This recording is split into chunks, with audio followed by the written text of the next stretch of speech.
Charlotte's Web by E.B. White. Pictures by Garth Williams. A Harper Trophy book. Harper & Row, Publishers, New York, Evanston, San Francisco D. London. Charlotte's Web. Copyright at 1952 by E.B. White. Text copyright at renewed 1980 by E.B. White. Illustrations copyright renewed 1980 by Garth Williams. All rights reserved. No part of this book may be used or reproduced in any manner whatsoever without written permission except in the case of brief quotations embodied in critical articles and reviews. Printed in the United States of America. For information address Harper & Row, Publishers Incorporated, 10 East 53rd Street, New York, New York, 10022. Published simultaneously in Canada by Fitzhenry & Whiteside Limited, Toronto. Standard Book Number, 06-440055-7. First printed in 1952. Contents: I Before Breakfast 2.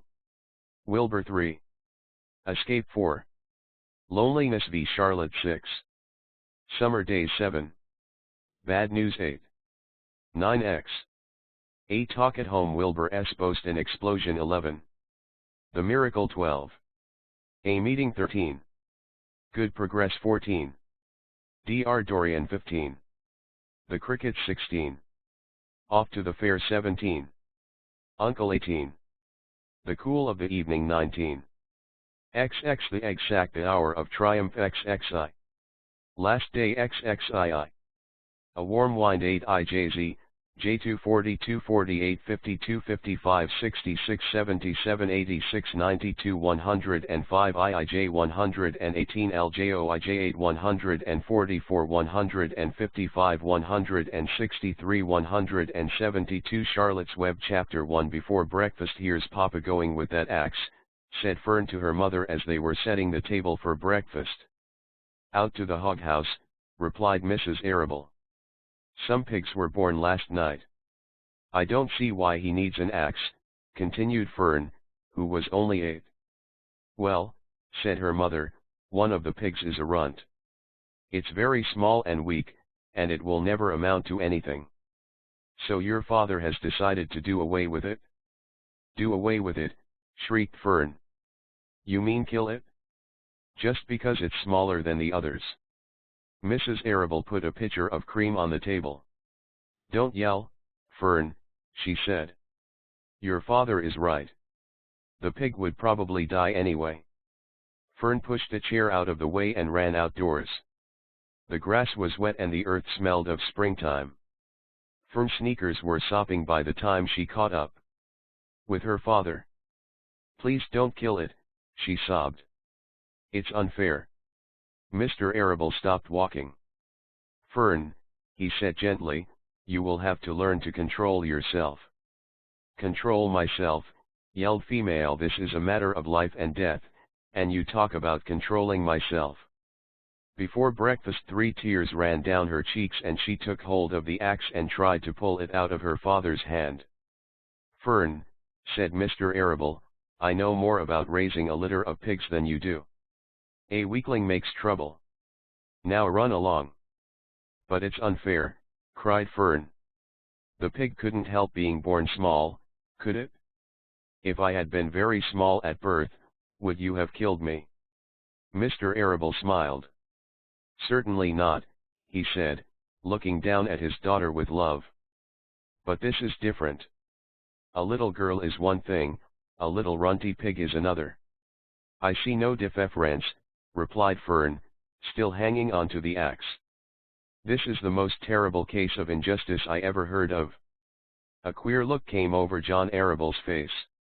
He seemed almost ready to cry himself. All right, he said. You go back to the house and I will bring the runt when I come in. I'll let you start it on a bottle, like a baby. Then you'll see what trouble a pig can be. When Mr. Arable returned to the house half an hour later, he carried a carton under his arm. Fern was upstairs changing her sneakers. The kitchen table was set for breakfast, and the room smelled of coffee, bacon, damp plaster, and wood smoke from the stove. Put it on her chair, said Mrs. Arable. Mr. Arable set the carton down at Fern's place. Then he walked for Charlotte's Web to the sink and washed his hands and dried them on the roller towel. Fern came slowly down the stairs. Her eyes were red from crying. As she approached her chair, the carton wobbled, and there was a scratching noise. Fem looked at her father. Then she lifted the lid of the carton. There, inside, looking up at her, was the newborn pig. It was a white one. The morning light shone through its ears, turning them pink. "He's yours," said Mr. Arable. "Saved from an untimely death. And may the good Lord forgive me for this foolishness." Fern couldn't take her eyes off the tiny pig. "Oh," she whispered. "Oh, look at him. He's absolutely perfect." She closed the cannon carefully. First she kissed her father, then she kissed her mother. Then she opened the lid again, lifted the pig out, and held it against her cheek. At this moment her brother Avery came into the room. Avery was 10. He was heavily armed, an air rifle in one hand, a wooden dagger in the other. "What's that?" he demanded. "What's Fern got?" 11 she's got a guest for breakfast," said Mrs. Arable. "Wash your hands and face, Avery." "Let's see it," said Avery, setting his gun down. "We call that miserable thing a pig? That's a fine specimen of a pig. It's no bigger than a white rat." "Wash up and eat your breakfast, Avery," said his mother. "The school bus will be along in half an hour." "Can I have a pig, too, Pop?" asked Avery. "No, I only distribute pigs to early risers," said Mr. Arable. Fem was up at daylight, trying to rid the world of injustice. As a result, she now has a pig. A small one, to be sure, but nevertheless a pig. It just shows what can happen if a person gets out of bed promptly. "Let's eat." But Fern couldn't eat until her pig had had a drink of milk. Mrs. Arable found a baby's nursing bottle and a rubber nipple. She poured warm milk into the bottle, fitted the nipple over the top, and handed it to Fern. "Give him his breakfast," she said. A minute later, Fern was seated on the floor in the corner of the kitchen with her infant between her before breakfast's 7 knees, teaching it to suck from the bottle. The pig, although tiny, had a good appetite and caught on quickly. The school bus honked from the road. "Run," commanded Mrs. Arable, taking the pig from Fern and slipping a donut into her hand. Avery grabbed his gun and another donut. The children ran out to the road and climbed into the bus. Fern took no notice of the others in the bus. She just sat and stared out of the window, thinking what a blissful world it was and how lucky she was to have entire charge of a pig. By the time the bus reached school, Fem had named her pet, selecting the most beautiful name she could think of. "Its name is Wilbur," she whispered to herself. She was still thinking about the pig when the teacher said, "Fern, what is the capital of Pennsylvania?" "Wilbur," replied Fern, dreamily. The pupils giggled. Fem blushed. Chapter 2 Wilbur loved Wilbur more than anything. She loved to stroke him, to feed him, to put him to bed. Every morning, as soon as she got up, she warmed his milk, tied his bib on, and held the bottle for him. Every afternoon, when the school bus stopped in front of her house, she jumped out and ran to the kitchen to fix another bottle for him.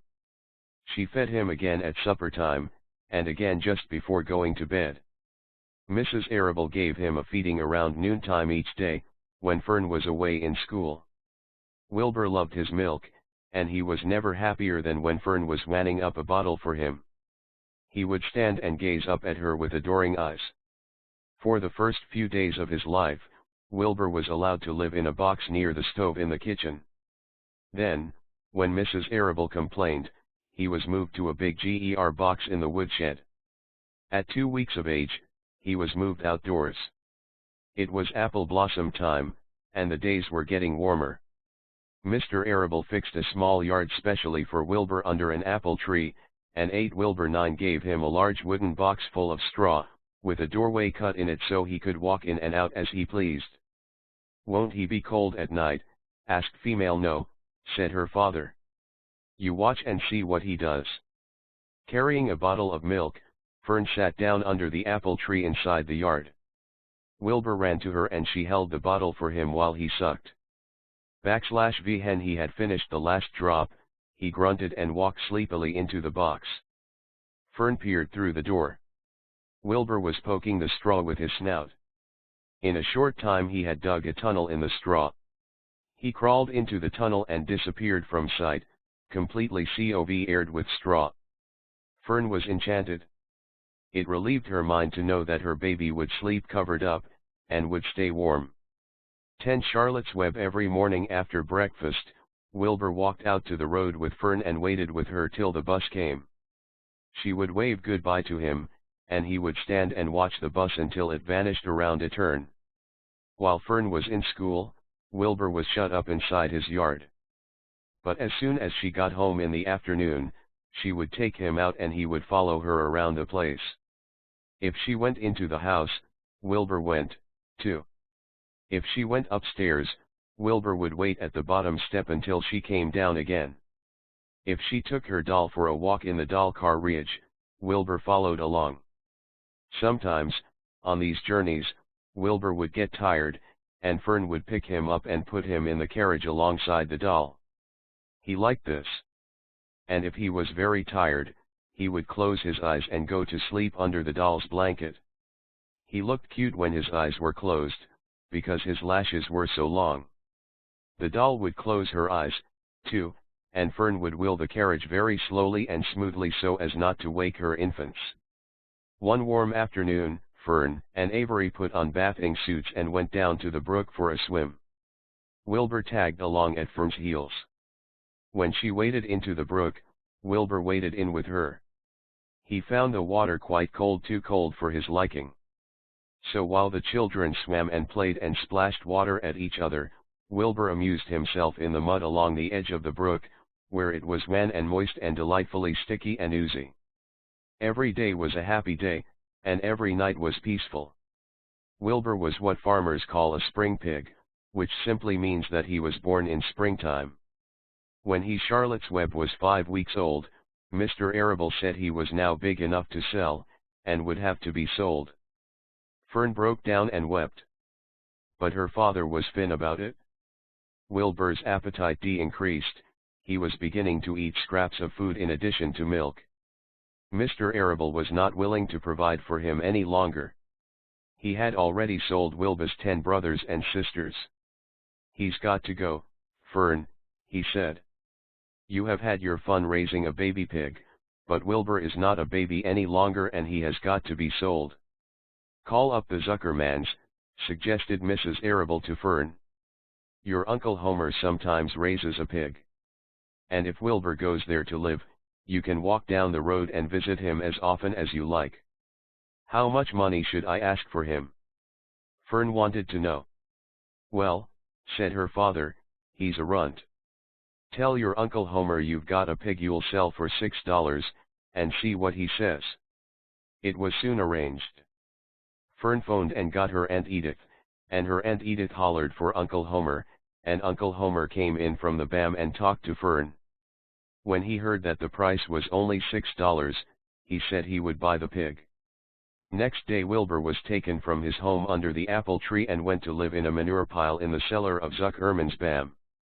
Chapter Escape. He barn was very large. It was very old. It smelled of hay and it smelled of manure. It smelled of the perspiration of tired horses and the wonderful sweet breath of patient cows. It often had a sort of peaceful smell as though nothing bad could happen ever again in the world. It smelled of grain and of harness dressing and of axle grease and of rubber boots and of new rope. And whenever the cat was given a fish head to eat, the barn would smell of fish. But mostly it smelled of hay, for there was always hay in the great loft up overhead. And there was always hay being pitched down to the cows and the horses and the sheep. The BAM was pleasantly warm in winter when the animals spent most of their time indoors, and it was pleasantly cool in summer when the big doors stood wide open to the breeze. The BAM had stalls on the main floor for the work horses, tie-ups on the main floor for the cows, a sheepfold down below for the sheep, a pig pen down below for Wilbur, and it was 13 Charlotte's Web full of all sons of things that you find in barns, ladders, grindstones, pitchforks, monkey wrenches, scythes, lawn mowers, snow shovels, axe handles, milk pails, water buckets, empty grain sacks, and rusty rat traps. It was the kind of barn that swallows like to build their nests in. It was the kind of barn that children like to play in. And the whole thing was owned by Fern's uncle, Mr. Horner L. Zuckerman. Wilbur's new home was in the lower part of the barn, directly underneath the cows. Mr. Zuckerman knew that a manure pile is a good place to keep a young pig. Pigs need warmth, and it was warm and comfortable down there in the barn cellar on the South Si-4E. Fern came almost every day to visit him. She found Escape is an old milking stool that had been discarded, and she placed the stool in the sheepfold next to Wilbur's pen. Here she sat quietly during the long afternoons, thinking and listening and watching Wilbur. The sheep soon got to know her and trust her. So did the geese, who lived with the sheep. All the animals trusted her, she was so quiet and friendly. Mr. Zuckerman did not allow her to take Wilbur out, and he did not allow Charlotte's Web her to get into the pigpen. But he told Fern that she could sit on the stool and watch Wilbur as long as she wanted to. It made her happy just to be near the pig, and it made Wilbur happy to know that she was sitting there, right outside his pen. But he never had any fun, no walks, no rides, no swims. One afternoon in June, when Wilbur was almost 2 months old, he wandered out into his small yard outside the barn. Fern had not arrived for her usual visit. Wilbur stood in the sun feeling lonely and bored. There's never anything to do around here, he thought. He walked slowly to his food trough and sniffed to see if anything had been overlooked at lunch. He found a small strip of potato skin and ate it. His back itched, so he leaned against the fence and rubbed against the boards. When he tired of this, he walked indoors, climbed to the top of the manure pile, and sat down. He didn't feel like going to sleep, he didn't feel like digging, he was tired of standing still, tired of lying down. I'm less than 2 months old and I'm tired of living, he said. He walked out to the yard agaton. \v hen I'm out here, he said, there's no place to go but in. When I'm indoors, there's no place to go but out in the yard. That's where you're wrong, my friend, said a voice. Escape 17 Wilbur looked through the fence and saw the goose standing there. You don't have to stay in that dirty little yard, said the goose, who talked rather fast. One of the boards is loose. Push on it, push on it, and come on out. What? Said Wilbur. Say it slower. At the risk of repeating MYSDF, said the goose, I suggest that you come on out. It's wonderful out here. Did you say a board was loose? That I did, said the goose. Wilbur walked up to the fence and saw that the goose was right, one board was loose. He put his head down, shut his eyes, and pushed. The board gave way. In a minute he had squeezed through the fence and was standing in the long grass outside his yard. The goose chuckled. How does it feel to be free? She asked. I like it, said Wilbur. That is, I guess I like it. Actually, Wilbur felt queer to be outside his fence, with nothing between him and the big world. Where do you think I'd better go? Anywhere you like, said the goose. Go down through the orchard, root up the sod. Go down through the garden, dig up the radishes. Root up everything. Eat grass. Look for corn. Look Charlotte's Web for oats. Run all over. Skip and dance, jump and prance. Go down through the orchard and stroll in the woods. The world is a wonderful place when you're young. I can see that, replied Wilbur. He gave a jump in the air, twirled, ran a few steps, stopped, looked all around, sniffed the smells of afternoon, and then set off walking down through the orchard. Pausing in the shade of an apple tree, He put his strong snout into the ground and began pushing, digging, and rooting. He felt very happy. He had plowed up quite a piece of ground before anyone noticed him. Mrs. Zuckerman was the first to see him. She saw him from the kitchen window, and she immediately shouted for the men. "Homer," she cried. "Pigs out." "Lurvy." "Pigs out." "Homer." "Lurvy." "Pigs out. He's down there under that apple tree. Now the trouble starts," thought Wilbur. "Now I'll catch it." The goose heard the racket and she, too, started hollering. "Run, run, run downhill, make for the woods," she shouted to Wilbur. "They'll never, never, never catch you in the woods." The cocker spaniel heard the commotion and he ran out from the bam to join the chase. Mr. Zuckerman heard, and he came out of the machine shed where he was mending a tool. Lurvy, the hired man, heard the escape 19 noise and came up from the asparagus patch where he was pulling weeds. Everybody walked toward Wilbur and Wilbur didn't know what to do. The woods seemed a long way off, and anyway, he had never been down there in the woods and wasn't sure he would like it. "Get around behind him, Lurvy," said Mr. Zuckerman, "and drive him toward the barn. And take it easy, don't rush him. I'll go and get a bucket of slops." The news of Wilbur's escape spread rapidly among the animals on the place. Whenever any creature broke loose on Zuckerman's farm, the event was of great interest to the others. The goose shouted to the nearest cow that Wilbur was free, and soon all the cows knew. Then one of the cows told one of the sheep, and soon all the sheep knew. The lambs learned about it from their mothers.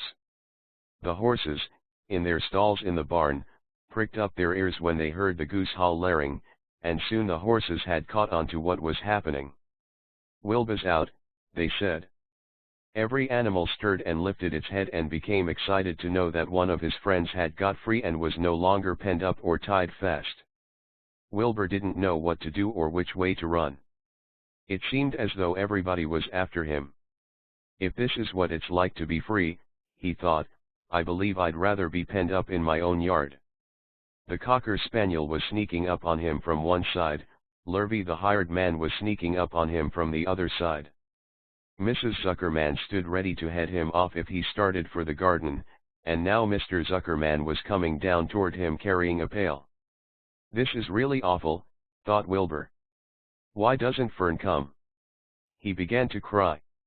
The goose took command and began to give orders. "Don't just stand there, Wilbur. Dodge about," cried the goose. "Skip around, run toward me, slip in and out, in and out, in and out. Make for the woods. Twist and tum." The cocker spaniel sprang for Wilbur's hind leg. Wilbur jumped and ran. Lurvy reached out and grabbed. Mrs. Zuckerman screamed at Lurvy.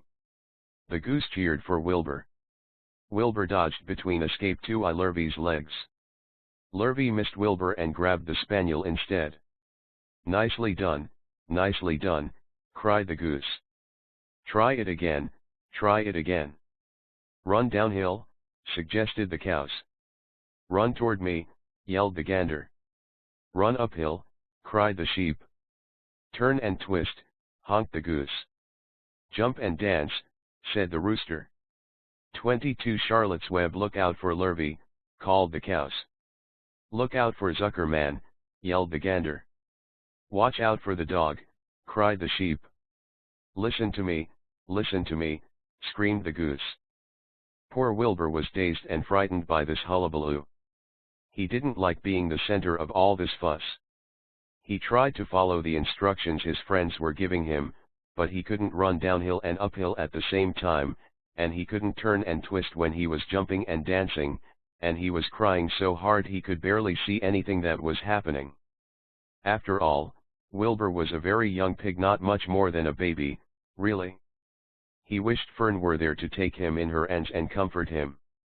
When he looked up and saw Mr. Zuckerman standing quite close to him, holding a pail of wan slops, he felt relieved. He lifted his nose and sniffed. The smell was delicious: wan milk, potato skins, wheat middlings, Kellogg's cornflakes, and a popover left from the Zuccanan's breakfast. "Come, pig," said Mr. Zuckerman, tapping the pail. "Come, pig." Wilbur took a step toward the pail. "No, no, no," said the goose. "It's the old pail trick, Wilbur. Don't fall for it, don't fall for it. He's trying to lure you back into captivity, Ivory. He's appealing to your stomach." Escape L3. Wilbur didn't care. The food smelled appetizing. He took another step toward the pail. "Pig, pig," said Mr. Zuckerman in a kind voice, and began walking slowly toward the barnyard, looking all about him innocently, as if he didn't know that a little white pig was following along behind him. "You'll be sorry, sorry, sorry," called the goose. Wilbur didn't care. He kept walking toward the pail of slops. "You'll miss your freedom," honked the goose. "An hour of freedom is worth a barrel of slops." Wilbur didn't care. When Mr. Zuckerman reached the pigpen, he climbed over the fence and poured the slops into the trough. Then he pulled the loose board away from the fence, so that there was a wide hole for Wilbur to walk through. "Reconsider, reconsider," cried the goose. Wilbur paid no attention. He stepped through the fence into his yard. He walked to the trough and took a long drink of slops, sucking in the milk hungrily and chewing the popover. It was good to be home again. While Wilbur ate, Lurvy fetched a hammer and some 8-penny nails and nailed the board in place. Then he and Mr. Zuckerman leaned lazily on the fence and Mr. Zuckerman scratched Wilbur's back with a stick. "He's quite a pig," said Lurvy. "Charlotte's Web, yes, he'll make a good pig," said Mr. Zuckerman. Wilbur heard the words of praise. He felt the warm milk inside his stomach. He felt the pleasant rubbing of the stick along his itchy back. He felt peaceful and happy and sleepy. This had been a tiring afternoon. It was still only about 4 o'clock, but Wilbur was ready for bed. "I'm really too young to go out into the world alone," he thought as he lay down. Chapter 4. Loneliness. The next day was rainy and dark. Rain fell on the roof of the BAM and dripped steadily from the eaves. Rain fell in the tea barnyard and ran in crooked courses down into the lane where thistles and pigweed grew. Rain spattered against Mrs. Zuckerman's kitchen windows and came gushing out of the downspouts. Rain fell on the backs of the sheep as they grazed in the meadow. When the sheep tired of standing in the rain, they walked slowly up the lane and into the fold. Rain upset Wilbur's plans. Wilbur had planned to go out, this day, and dig a new hole in his yard. He had other plans, too. His plans for the day went something like this: breakfast at 6:30. Skim milk, crusts, middlings, bits of donuts, wheat cakes with drops of maple syrup sticking to them, potato skins, leftover custard pudding with raisins, and bits of shredded wheat. Breakfast would be finished at 7. From 7 to 8, Wilbur planned to have a talk %5 Charlotte's Web with Templeton, the rat that lived under his trough. Talking with Templeton was not the most interesting occupation in the world, but it was better than nothing. From 8 to 9, Wilbur planned to take a nap outdoors in the sun. From 9 to 11 he planned to dig a hole, or trench, and possibly find something good to eat buried in the dirt. From 11 to 12 he planned to stand still and watch flies on the boards, watch bees in the clover, and watch swallows in the air. 12 o'clock lunchtime. Middlings, warm water, apple parings, meat gravy, carrot scrapings, meat scraps, stale hominy, and the wrapper off a package of cheese. Lunch would be over at 1. From 1 to 2, Wilbur planned to sleep. From 2 to 3, he planned to scratch itchy places by rubbing against the fence. From 3 to 4, he planned to stand perfectly still and think of what it was like to be alive, and to wait for Fern. At 4 would come supper. Skim milk, provender, leftover sandwich from Lurvy's lunchbox, prune skins, a morsel of this, a bit of that, fried potatoes, marmalade drippings, a little more of this, a little more of that, a piece of baked apple, a scrap of upside-down cake. Wilbur had gone to sleep thinking about these plans. Loneliness. He awoke at 6 and saw the rain, and it seemed as though he couldn't bear it. I get everything all beautifully planned out and it has to go and rain, he said. For a while he stood gloomily indoors. Then he walked to the door and looked out. Drops of rain struck his face. His yard was cold and wet. His trough had an inch of rainwater in it. Templeton was nowhere to be seen. "Are you out there, Templeton?" called Wilbur. There was no answer. Suddenly Wilbur felt lonely and friendless. "One day just like another," he groaned. "I'm very young, I have no real friend here in the barn, it's going to rain all morning and all afternoon, and Fern won't come in such bad weather. Oh, honestly." And Wilbur was crying again, for the second time in 2 days. At 6:90 Wilbur heard the banging of a pail.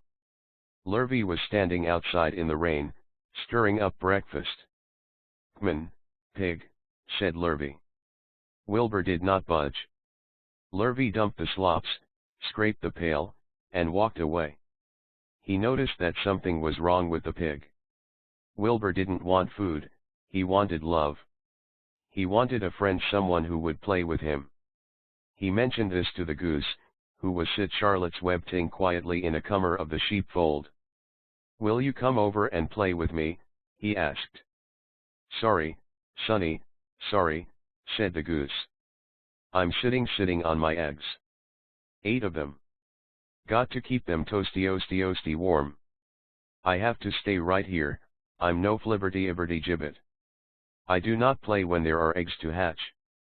I'm expecting goslings." "Well, I didn't think you were expecting woodpeckers," said Wilbur, bitterly. Wilbur next tried one of the lambs. "Will you please play with me?" he asked. "Certainly not," said the lamb. "In the first place, I cannot get into your pen, as I am not old enough to jump over the fence. In the second place, I am not interested in pigs. Pigs mean less than nothing to me." "What do you mean, less than nothing?" replied Wilbur. "I don't think there is any such thing as less than nothing. Nothing is absolutely the limit of nothingness. It's the lowest you can go. It's the end of the line. How can something be less than nothing? If there were something that was less than nothing, then nothing would not be nothing, it would be something even though it's just a very little bit of something. But if nothing is nothing, then nothing has nothing that is less than it is." "Oh, be quiet," said the lamb. "Go play by yourself. I don't play with pigs." Loneliness. Sadly, Wilbur lay down and listened to the rain. Soon he saw the rat climbing down a slanting board that he used as a stairway. "Will you play with me, Templeton?" asked Wilbur. "Play," said Templeton, twirling his whiskers. "Play? I hardly know the meaning of the word." "Well," said Wilbur, "it means to have fun, to frolic, to run and skip and make merry." "I never do those things if I can avoid them," replied the rat, sourly. "I prefer to spend my time eating, gnawing, spying, and hiding. I am a glutton but not a merry 30 Charlotte's Web maker. Right now I am on my way to your trough to eat your breakfast, since you haven't got sense enough to eat it yourself." And Templeton, the rat, crept stealthily along the wall and disappeared into a private tunnel that he had dug between the door and the trough in Wilbur's yard. Templeton was a crafty rat, and he had things pretty much his own way. The tunnel was an example of his skill and cunning. The tunnel enabled him to get from the barn to his hiding place under the pig trough without coming out into the open. He had tunnels and runways all over Mr. Zuckerman's farm and could get from one place to another without being seen. Usually he slept during the daytime and was abroad only after dark. Wilbur watched him disappear into his tunnel. In a moment he saw the rat's sharp nose poke out from underneath the wooden trough. Cautiously Templeton pulled himself up over the edge of the trough. This was almost more than Wilbur could stand, on this dreary, rainy day, to see his breakfast being eaten by somebody else. He knew Templeton was getting soaked, out there in the pouring rain, but even that didn't comfort him. Friendless, dejected, and hungry, he threw himself down in the manure and sobbed. Late that afternoon, Lurvy went to Mr. Zuckerman. "I think there's something wrong with that pig of yours. He hasn't touched his food. Loneliness, give him 2 spoonfuls of sulfur and a little molasses," said Mr. Zuckerman. Wilbur couldn't believe what was happening to him when Lurvy caught him and forced the medicine down his throat. This was seemingly the worst day of his life. He didn't know whether he could endure the awful loneliness anymore. Darkness settled over everything. Soon there were only shadows and the noises of the sheep chewing their cuds, and occasionally the rattle of a cow chain up overhead. You can imagine Wilbur's surprise when, out of the darkness, came a small voice he had never heard before. It sounded rather thin, but pleasant. "Do you want a friend, Wilbur?" it said. "I'll be a friend to you. I've watched you all day and I like you." "But I can't see you," said Wilbur, jumping to his feet. "Where are you? And who are you?" "I'm right up here," said the voice. "Go to sleep. You'll see me in the morning." Chapter V. Charlotte. He night seemed long. Wilbur's stomach was empty and his mind was full. And when your stomach is empty and your mind 'tis full, it's always hard to sleep. A dozen times during the night Wilbur woke and stared into the blackness, listening to the sounds and trying to figure out what time it was. A BAM is never perfectly quiet. Even at midnight there is usually something stirring. The first time he woke, he heard Templeton gnawing a hole in the grain bin. Templeton's teeth scraped loudly against the wood and made quite a racket. "That crazy rat," thought Wilbur. "Why does he have to stay up all night, grinding his clashers and destroying people's property? Why can't he go to sleep, like any decent animal?" The second time Wilbur woke, he heard the goose turning on her nest and chuckling to herself. "What time is it?" whispered Wilbur to the goose. "JZ Charlotte 33 probably about 11:30, said the goose. "Why aren't you asleep, Wilbur?" "Too many things on my mind," said Wilbur. "Well," said the goose, "that's not my trouble. I have nothing at all on my mind, but I've too many things under my behind. Have you ever tried to sleep while sitting on 8 eggs?" "No," replied Wilbur. "I suppose it is uncomfortably. How long does it take a goose egg to hatch?" "Approximately 30 days, all told," answered the goose. "But I cheat a little. On warm afternoons, I just pull a little straw over the eggs and go out for a walk." Wilbur yawned and went back to sleep. In his dreams he heard again the voice saying, "I'll be a friend to you. Go to sleep, you'll see me in the morning." About half an hour before dawn, Wilbur woke and listened. The barn was still dark. The sheep lay motionless. Even the goose was quiet. Overhead, on the main floor, nothing stirred, the cows were resting, the horses dozed. Templeton had quit work and gone off somewhere on an errand. The only sound was a slight scraping noise from the rooftop, where the weather vane swung back and phone. Wilbur loved the barn when it was like this, calm and quiet, waiting for light. Day is almost here, he thought. Through a small window, a faint gleam appeared. 34 Charlotte's Web. One by one the stars went out. Wilbur could see the goose a few feet away. She sat with head tucked under a wing. Then he could see the sheep and the lambs. The sky lightened. "Oh, beautiful day, it is here at last. Today I shall find my friend." Wilbur looked everywhere. He searched his pen thoroughly. He examined the window ledge, stared up at the ceiling. But he saw nothing new. Finally he decided he would have to speak up. He hated to break the lovely stillness of dawn by using his voice, but he couldn't think of any other way to locate the mysterious new friend who was nowhere to be seen. So Wilbur cleared his throat. "Attention, please," he said in a loud, thin voice.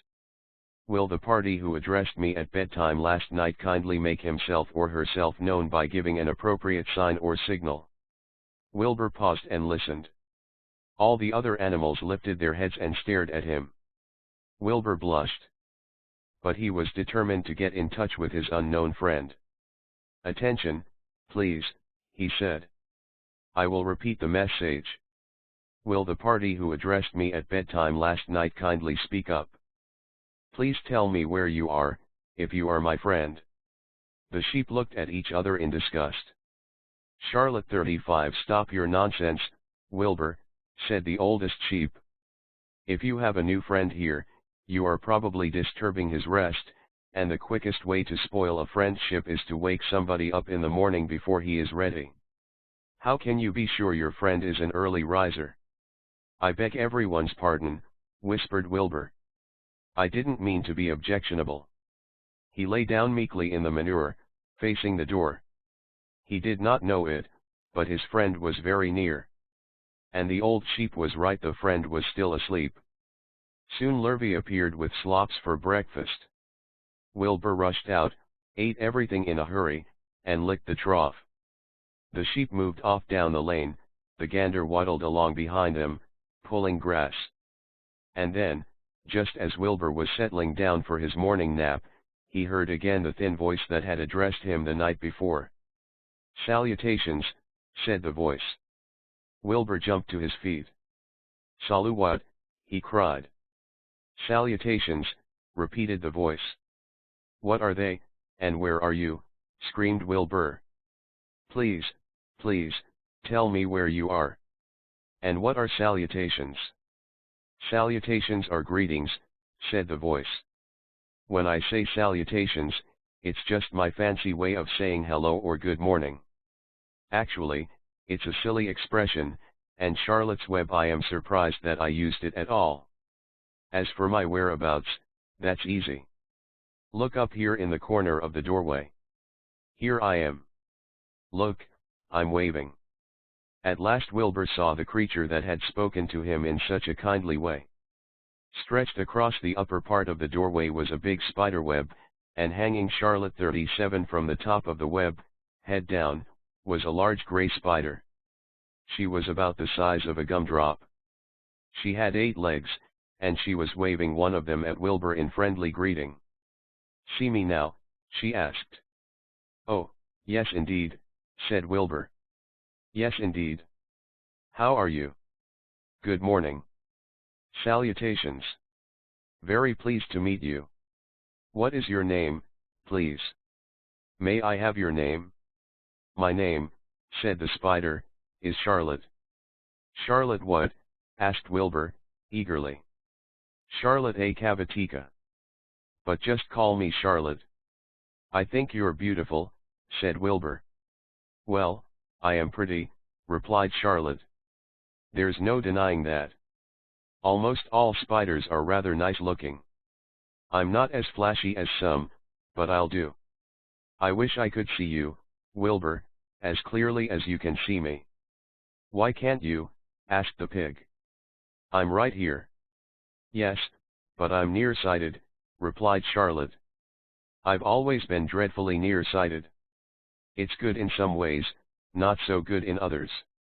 Watch me wrap up this fly." A fly that had been crawling along Wilbur's trough had flown up and blundered into the lower part of Charlotte's web and was tangled in the sticky threads. The fly was beating its wings furiously, trying to break loose and free itself. "First," said Charlotte, "I dive at him." She plunged Charlotte's web headfirst toward the fly. As she dropped, a tiny silken thread unwound from her rear end. "Next, I wrap him up." She grabbed the fly, threw a few jets of silk around it, and rolled it over and over, wrapping it so that it couldn't move. Wilbur watched in horror. He could hardly believe what he was seeing, and although he detested flies, he was sorry for this one. "There," said Charlotte. "Now I knock him out, so he'll be more comfortable." She bit the fly. "He can't feel a thing now," she remarked. "He'll make a perfect breakfast for me." "Charlotte 39, you mean you eat flies?" gasped Wilbur. "Certainly. Flies, bugs, grasshoppers, choice beeties, moths, butterflies, tasty cockroaches, gnats, midges, daddy longlegs, centipedes, mosquitoes, crickets. Uli thing that is careless enough to get caught in my web. I have to live, don't I? Why, yes, of course, said Wilbur. Do they taste good? Delicious. Of course, I don't really eat them. I drink them, drink their blood.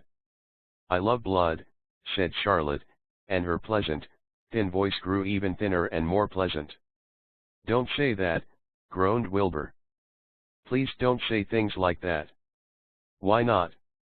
It's true, and I have to say what is true.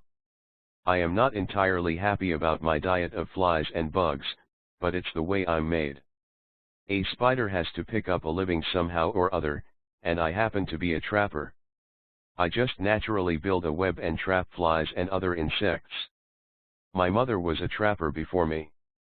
Her mother was a trapper before her. All our family have been trappers way back for thousands and thousands of years. We spiders have been laying for flies and bugs. It's a miserable inheritance, said Wilbur, gloomily.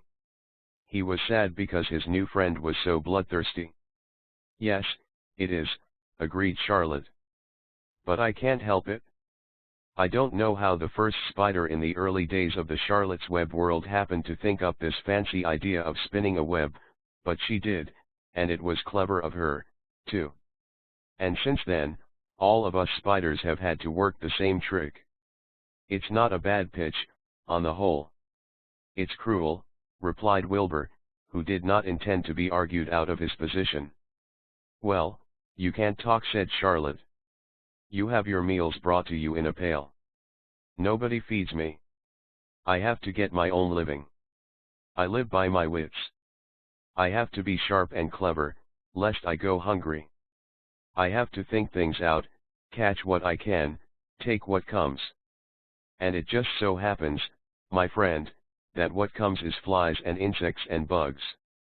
And furthermore, said Charlotte, shaking one of her legs, do you realize that if I didn't catch bugs and eat them, bugs would increase and multiply and get so numerous that they destroy the earth, wipe out everything? Really, said Wilbur. I wouldn't want that to happen. Perhaps your web is a good thing after all.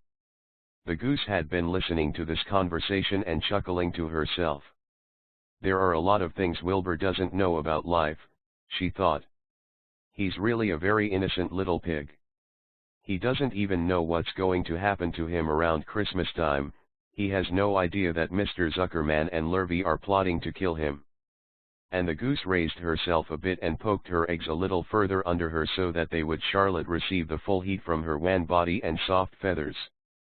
Charlotte stood quietly over the fly, preparing to eat it. Wilbur lay down and closed his eyes. He was tired from his wakeful night and from the excitement of meeting someone for the first time. A breeze brought him the smell of clover, the sweet-smelling world beyond his fence. Well, he thought, I've got a new friend, all right. But what a gamble friendship is. Charlotte is fierce, brutal, scheming, bloodthirsty, everything I don't like. How can I learn to like her, even though she is pretty and, of course, clever? Wilbur was merely suffering the doubts and fears that often go with finding a new friend. In good time he was to discover that he was mistaken about Charlotte. Underneath her rather bold and cruel exterior, she had a kind heart, and she was to prove loyal and true to the very end. Chapter 6 Summer Days. Early summer days on a farm are the happiest and fairest days of the year. Lilacs bloom and make the air sweet, and then fade. Tea apple blossoms come with the lilacs, and the bees visit around among the apple trees. The days grow warm and soft. School ends, and children have time to play and to fish for trouts in the brook. Avery often brought a trout home in his pocket, warm and stiff and ready to be fried for supper. Now that school was over, Fern visited the barn almost every day, to sit quietly on her stool. The animals treated her as an equal. The sheep lay calmly at her feet. Around the 1st of July, the work horses were hitched to the mowing machine, and Mr. Zuckerman climbed into the seat and drove into the field. All morning you could hear the rattle of the machine as it went round and round, while the tall grass fell down behind the cutter bar in long green swathes. Next day, if there was no thunder shower, all hands would help rake and pitch and load, and the hay would be hauled to the summer day's 43 bam in the high hay wagon, with Fern and Avery riding at the top of the load. Then the hay would be hoisted, sweet and warm, into the big loft, until the whole bam seemed like a wonderful bed of timothy and clover. It was fine to jump in, and perfect to hide in. And sometimes Avery would find a little grass snake in the hay, and would add it to the other things in his pocket. Early summer days are a jubilee time for birds. In the fields, around the house, in the barn, in the woods, in the swamp, everywhere love and songs and nests and eggs. From the edge of the woods, the white-throated sparrow, which must come all the way from Boston, calls, "Oh, Peabody, Peabody, Peabody." On an apple bough, the phoebe teeters and wags its tail and says, "Phoebe, Phoebe."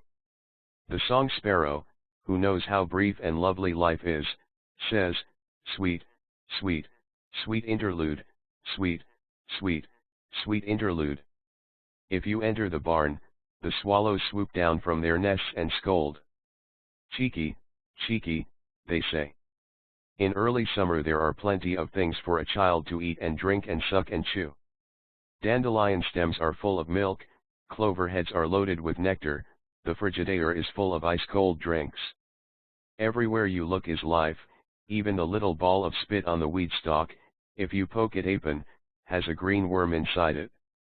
And on 44 Charlotte's Web, the underside of the leaf of the potato vine, are the bright orange eggs of the potato bug. It was on a day in early summer that the goose eggs hatched. This was an important event in the barn cellar.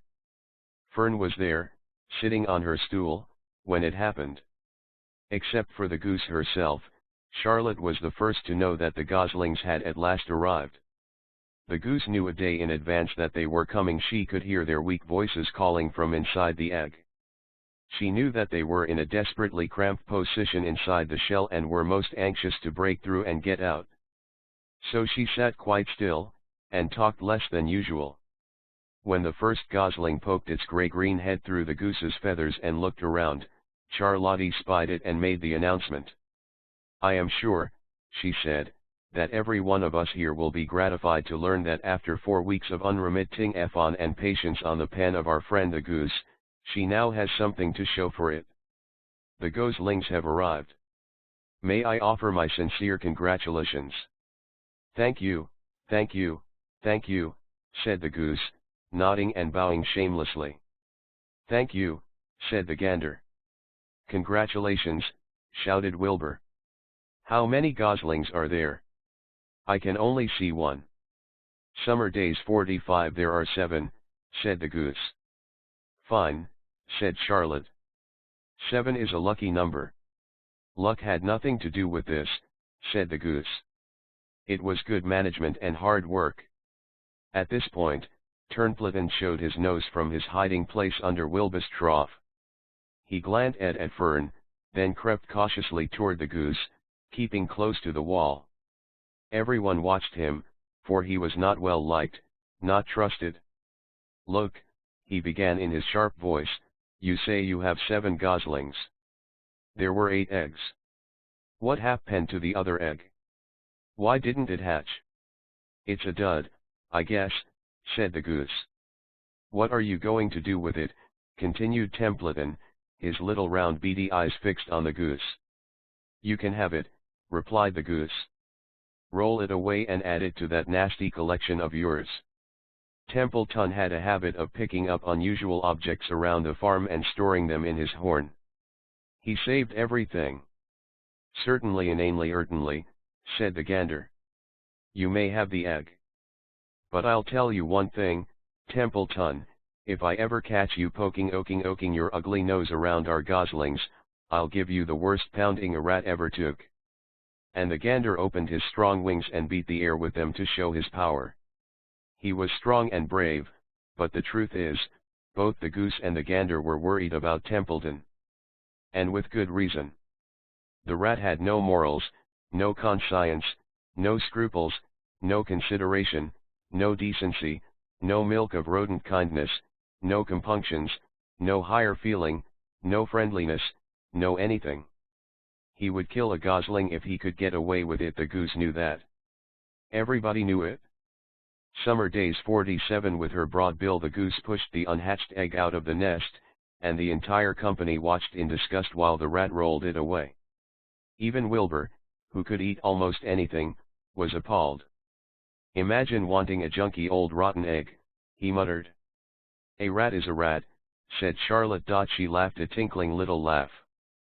"But, my friends, if that ancient egg ever breaks, this barn will be untenable." "What's that mean?" asked Wilbur. "It means nobody will be able to live here on account of the smell. A rotten egg is a regular stink bomb." "I won't break it," snarled Templeton. "I know what I'm doing. I handle stuff like this all the time." He disappeared into his tunnel, pushing the goose egg in front of him. He pushed and nudged till he succeeded in rolling it to his lair under the trough. That afternoon, when the wind had died down and the barnyard was quiet and warm, the gray goose led her 7 goslings off the nest and out into the world. Mr. Zuckerman spied them when he came with Wilbur's supper. "Well, hello there," he said, smiling all over. "Let's see, 1, 2, 3, 4, 5, 6, 7. 7 baby geese. Now isn't that lovely?" Chapter VLL Bad J /use LBUR liked Charlotte better and better each day. Her campaign against insects seemed sensible and useful. Hardly anybody around the farm had a good word to say for a fly. Flies spent their time peace-tearing others. The cows hated them. The horses detested them. The sheep loathed them. Mr. and Mrs. Zuckerman were always complaining about them, and putting up screens. Wilbur admired the way Charlotte managed. He was particularly glad that she always put her victim to sleep before eating it. "It's real thoughtful of you to do that, Charlotte," he said. "Yes," she replied in her sweet, musical voice, "I always give them an anesthetic so they won't feel pain. It's a little service I throw in." As the days went by, Wilbur grew and grew. He ate 3 big meals a day. He spent long hours lying on his side, half asleep, dreaming pleasant dreams. He enjoyed 48 bad news, 49 good health, and he gained a lot of weight. One afternoon, when Fern was sitting on her stool, the oldest sheep walked into the barn, and stopped to pay a call on Wilbur. "Hello," she said. "Seems to me you're putting on weight."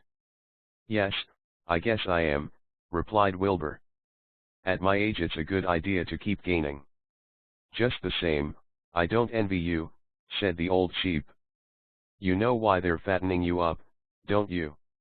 "No," said Wilbur.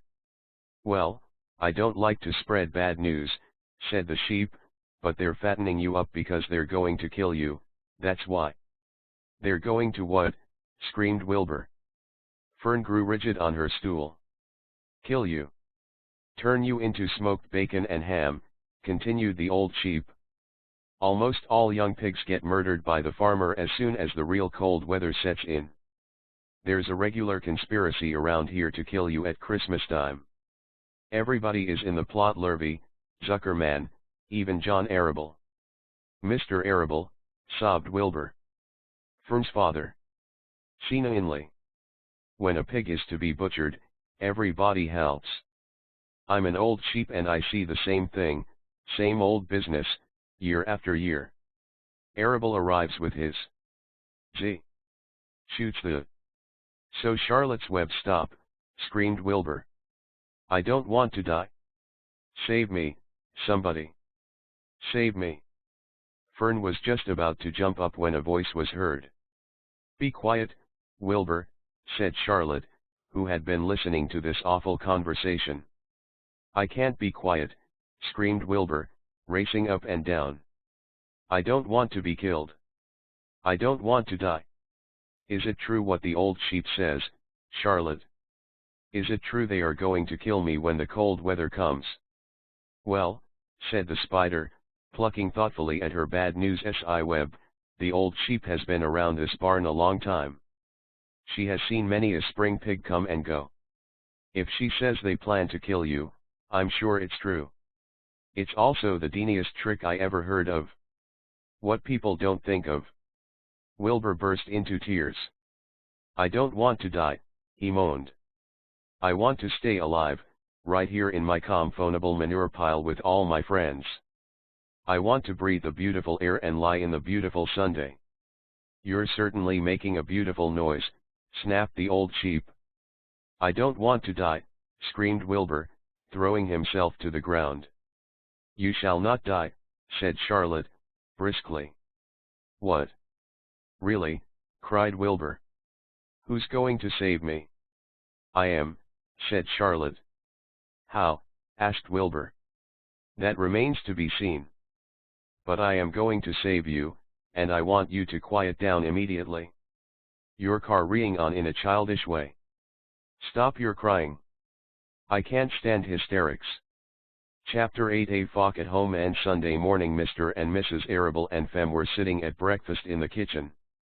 Avery had finished and was upstairs looking for his slingshot. Did you know that Uncle Homer's goslings had hatched? Asked Fern. How many? Asked Mr. Arable. 7, replied Fern. There were 8 eggs, but 1 egg didn't hatch, and the goose told Templeton she didn't want it any more, so he took it away. The goose did what? Asked Mrs. Arable, gazing at her daughter with a queer, worried look. Told Templeton she didn't want the egg any more, repeated Fern. Who is Templeton? Asked Mrs. Arable. He's the rat, replied Fern. None of us like him much. Who's us? Asked Mr. Arable. Oh, everybody in the barn cellar. Wilbur and the 8 talk at home, 53 sheep and the lambs and the goose and the gander and the goslings and Charlotte and me. Charlotte, said Mrs. Arable. Who's Charlotte? She's Wilbur's best friend. She's terribly clever. What does she look like? Asked Mrs. Arable. Well, said Fern, thoughtfully, she has 8 legs. All spiders do, I guess. Charlotte is a spider? Asked Fern's mother. Fern nodded. A big gray one. She has a web across the top of Wilbur's doorway. She catches flies and sucks their blood. Wilbur adores her. Does he really? Said Mrs. Arable, rather vaguely. She was staring at Fern with a worried expression on her face. Oh, yes, Wilbur adores Charlotte, said Fern. Do you know what Charlotte said when the goslings hatched? I haven't the faintest idea, said Mr. Arable. Tell us.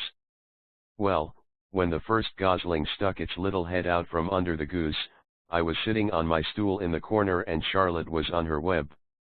She made a speech. She said, I am sure that every one of us here in the barn cellar will be gratified to learn that after 4 weeks of unremitting effort and patience on the part of the goose, she now has something to show for 54 Charlotte's web it. Don't you think that was a pleasant thing for her to say? Yes, I do, said Mrs. Arable. And now, Fern, it's time to get ready for Sunday school. And tell Avery to get ready. And this afternoon you can tell me more about what goes on in Uncle Homer's barn. Aren't you spending quite a lot of time there? You go there almost every afternoon, don't you? I like it there, replied Fern. She wiped her mouth and ran upstairs. After she had left the room, Mrs. Arable spoke in a low voice to her husband. I worry about Fern, she said. Did you hear the way she rambled on about the animals, pretending that they talked? Mr. Arable chuckled. Maybe they do talk, he said. I've sometimes wondered. At any rate, don't worry about Fern, she's just got a lively imagination. Kids think they hear all sorts of things. Just the same, I do worry about her, replied Mrs. Arable. I think I shall ask Dr. Dorriop about her the next time I see him. He loves Fern almost as much as we do, and I want him to know how queerly she is acting about that pig and everything. I don't think it's normal. You know perfectly well animals don't talk. Mr. Arable grinned. Maybe our ears aren't as sharp as Fern's, he said. Chapter 9 Wilbur's boast spider's web is stronger than it looks. Although it is made of thin, delicate strands, the web is not easily broken. However, a web gets torn every day by the insects that kick around in it, and a spider must rebuild it when it gets full of holes. Charlotte liked to do her weaving during the late afternoon, and Fern liked to sit nearby and watch. One afternoon she heard a most interesting conversation and witnessed a strange event.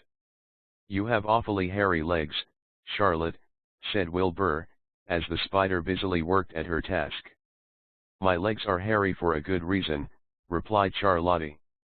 "Fun hermor, each leg of mine has 7 sections: the coxa, the trochanter, the femur, the patella, the tibia, the metatarsus, and the tarsus." Wilbur sat bolt upright. "You're kidding," he said. "No, I'm not, either." "Say those names again, I didn't catch them the first time." Charlotte's web: coxa, trochanter, femur, patella, tibia, metatarsus, and tarsus. "Goodness," said Wilbur, looking down at his own chubby legs. "I don't think my legs have 7 sections." "Well," said Charlotte, "you and I lead different lives. You don't have to spin a web. That takes real leg work." "I could spin a web if I tried," said Wilbur, boasting. "I've just never tried." "Let's see you do it," said Charlotte. Fern chuckled softly, and her eyes grew wide with love for the pig. "OK," replied Wilbur. "You coach me and I'll spin one. It must be a lot of fun to spin a web. How do I start?" "Take a deep breath," said Charlotte, smiling. Wilbur breathed deeply. "Now climb to the highest place you can get to, like this." Charlotte raced up to the top of the doorway. Wilbur scrambled to the top of the manure pile. "Very good," said Charlotte. "Now make an attachment with your spinnerets, hurl yourself into space, and let out a dragline as you go down." Wilbur hesitated a moment, then jumped out into the air. He glanced hastily behind to see if a piece of rope was following him to check his fall, but nothing seemed to be happening in his rear, and the next thing Wilbur's boast 57 he knew he landed with a thump. "Bump," he grunted. Charlotte laughed so hard her web began to sway. "What did I do wrong?" asked the pig, when he recovered from his bump. "Nothing," said Charlotte. "It was a nice try." "I think I'll try again," said Wilbur, cheerfully. "I believe what I need is a little piece of string to hold me." The pig walked out to his yard. "You there, Templeton," he called. The rat poked his head out from under the trough. "Got a little piece of string I could borrow?" asked Wilbur. "I need it to spin a web." "Yes, indeed," replied Templeton, who saved string. "No trouble at all. Anything to oblige." He crept down into his hole, pushed the goose egg out of the way, and returned with an old piece of dirty white string. Wilbur examined it. "That's just the thing," he said. "Tie one end to my tail, will you, Templeton?" Wilbur crouched low, with his thin, curly tail toward the rat. Templeton seized the string, passed it around the end of the pig's tail, and tied 2 half-hitches. Charlotte watched in delight. Like Fern, she was truly fond of Wilbur, whose smelly pen and stale food attracted the flies that she needed, and she was proud to see that he was not a quitter and was willing to try again to spin a web. While the rat and the spider and the little girl watched, Wilbur climbed again to the top of the manure pile, full of energy and hope. "Everybody watch," he cried. And summoning all his strength, he threw himself into the air, head first. The string trailed behind him. But as he had neglected to fasten the other end to anything, it didn't really do any good, and Wilbur landed with a thud, crushed and hurt. Tears came to his eyes. Templeton grinned. Charlotte just sat quietly. After a bit she spoke. "You can't spin a web, Wilbur, and I advise you to put the idea out of your mind. You lack 2 things needed for spinning a web." "What are they?" asked Wilbur, sadly. "You lack a set of spinnerets, and you lack no 60 Charlotte's Web. How? But cheer up, you don't need a web. Zuckerman supplies you with 3 big meals a day. Why should you worry about trapping food? Wilbur sighed. You're ever so much cleverer and brighter than I am, Charlotte. I guess I was just trying to show off. Serves me right. Templeton untied his string and took it back to his home. Charlotte returned to her weaving. You needn't feel too badly, Wilbur, she said. Not many creatures can spin webs. Even men aren't as good at it as spiders, although they think they're pretty good, and they'll try anything. Did you ever hear of the Queensboro Bridge? Wilbur shook his head. Is it a web? Son of, replied Charlotte. But do you know how long it took men to build it? 8 whole years. My goodness, I would have starved to death waiting that long. I can make a web in a single evening. What do people catch in the Queensboro Bridge? Bugs? Asked Wilbur. No, said Charlotte. They don't catch anything. They just keep trotting back and phone across the bridge thinking there is something better on the other side. If they'd hang head down at the top of the thing and wait quietly, maybe something good would come along. But no if men, it's rush, rush, rush, every minute. I'm glad I'm a sedentary spider. Wilbur's boast 61. What does sedentary mean? Asked Wilbur. Means I sit still a good part of the time and don't go wandering all over creation. I know a good thing when I see it, and my web is a good thing. I stay put and wait for what comes. Gives me a chance to think. Well, I'm son of sedentary myself, I guess, said the pig. I have to hang around here whether I want to or not. You know where I'd really like to be this evening? Where? In a forest looking for beechnuts and truffles and delectable roots, pushing leaves aside with my wonderful strong nose, searching and sniffing along the ground, smelling, smelling, smelling. You smell just the way you are, remarked a lamb who had just walked in. I can smell you from here. You're the smelliest creature in the place. Wilbur hung his head. His eyes grew wet with tears. Charlotte noticed his embarrassment and she spoke sharply to the lamb. Let Wilbur alone, she said. He has a perfect right to smell, considering his surroundings. You're no bundle of sweet peas yourself. Fun Hermor, you are interrupting a very pleasant conversation. What were we talking about, Wilbur, when we were so rudely interrupted? Oh, I don't remember, said Wilbur. It doesn't 62 Charlotte's Web make any difference. Let's not talk any more for a while, Charlotte. I'm getting sleepy. You go ahead and finish fixing your web and I'll just lie here and watch you. It's a lovely evening. Wilbur stretched out on his side. Twilight settled over Zuckerman's barn, and a feeling of peace. Fern knew it was almost supper time, but she couldn't bear to leave. Swallows passed on silent wings, in and out of the doorways, bringing food to their young ones. From across the road a bird sang whippoorwill, whippoorwill. Lurvy sat down under an apple tree and lit his pipe. The animal sniffed the familiar smell of strong tobacco. Wilbur heard the trill of the tree toad and the occasional slamming of the kitchen door. All these sounds made him feel comfortable and happy, for he loved life and loved to be a part of the world on a summer evening. But as he lay there he remembered what the old sheep had told him. The thought of death came to him and he began to tremble with fear. Charlotte, he said, softly. Yes, Wilbur. I don't want to die. Of course you don't, said Charlotte in a comforting voice. I just love it here in the barn, said Wilbur. I love everything about this place. Wilbur's boast. Of course you do, said Charlotte. We all do. The goose appeared, followed by her 7 goslings. They thrust their little necks out and kept up a musical whistling, like a tiny troop of pipers. Wilbur listened to the sound with love in his heart. Charlotte, he said. Yes, said the spider. Were you serious when you promised you would keep them from killing me? I was never more serious in my life. I am not going to let you die, Wilbur.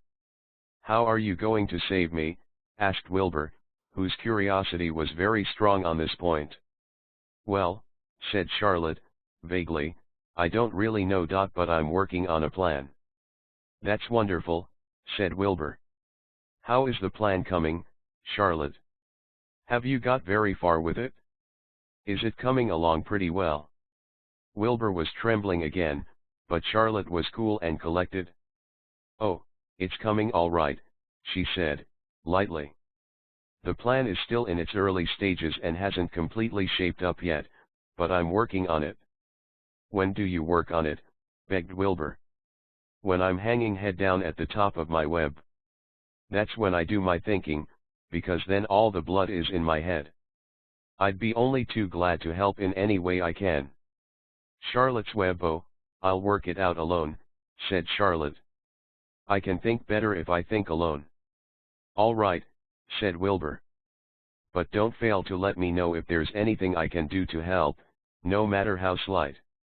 Well, replied Charlotte, you must try to build yourself up. I want you to get plenty of sleep, and stop worrying. Never hurry and never worry. Chew your food thoroughly and eat every bit of it, except you must leave just enough for Templeton. Gain weight and stay well. That's the way you can help. Keep fit, and don't lose your nerve. Do you think you understand? Yes, I understand, said Wilbur. Go along to bed, then, said Charlotte. Sleep is important. Wilbur trotted over to the darkest corner of his pen and threw himself down. He closed his eyes. In another minute he spoke. Charlotte, he said. Yes, Wilbur. May I go out to my trough and see if I left any of my supper? I think I left just a tiny bit of mashed potato. Very well, said Charlotte. But I want you in bed again without delay. Wilbur started to race out to his yard. Wilbur boast slowly, slowly, said Charlotte. Never hurry and never worry. Wilbur checked himself and crept slowly to his trough. He found a bit of potato, chewed it artfully, swallowed it, and walked back to bed. He closed his eyes and was silent for a while. Charlotte, he said, in a whisper. Eeks. May I get a drink of milk? I think there are a few drops of milk left in my trough. No, the trough is dry, and I want you to go to sleep. No more talking. Close your eyes and go to sleep. Wilbur shut his eyes. Fern got up from her stool and started for home, her mind full of everything she had seen and heard. Good night, Charlotte, said Wilbur. Good night, Wilbur. There was a pause. Good night, Charlotte. Good night, Wilbur. Good night. Good night. Chapter X. An explosion. After day the spider waited, head down, for an idea to come to her. Hour by hour she sat motionless, deep in thought. Having promised Wilbur that she would save his life, she was determined to keep her promise. Charlotte was naturally patient. She knew from an explosion experience that if she waited long enough, a fly would come to her web, and she felt sure that if she thought long enough about Wilbur's problem, an idea would come to her mind. Finally, one morning toward the middle of July, the idea came. Why, how perfectly simple, she said to herself. The way to save Wilbur's life is to play a trick on Zuckerman. If I can fool a bug, thought Charlotte, I can surely fool a man. People are not as smart as bugs. Wilbur walked into his yard just at that moment. What are you thinking about, Charlotte? He asked. I was just thinking, said the spider, that people are very gullible. What does gullible mean? Easy to fool, said Charlotte. That's a mercy, replied Wilbur, and he lay down in the shade of his fence and went fast asleep. The spider, however, stayed wide awake, gazing affectionately at him and making plans for his future. Summer was half gone. She knew she didn't have much time. That morning, just as Wilbur fell asleep, Avery Arable wandered into the Zuckerman's front yard, followed by Fern. Avery carried a live frog in his hand. 68 Charlotte's Web Fern had a crown of daisies in her hair. The children ran for the kitchen. Just in time for a piece of blueberry pie, said J_LRS. Zuckerman. Look at my frog, said Avery, placing the frog on the drainboard and holding out his hand for pie. Take that thing out of here, said Mrs. Zuckerman. He's hot, said Fern. He's almost dead, that frog. He is not, said Avery. He lets me scratch him between the eyes. The frog jumped and landed in Mrs. Zuckerman's dishpan full of soapy water. You're getting your pie on you, said Fern. Can I look for eggs in the henhouse, Aunt Edith? Run outdoors, both of you. And don't bother the hens.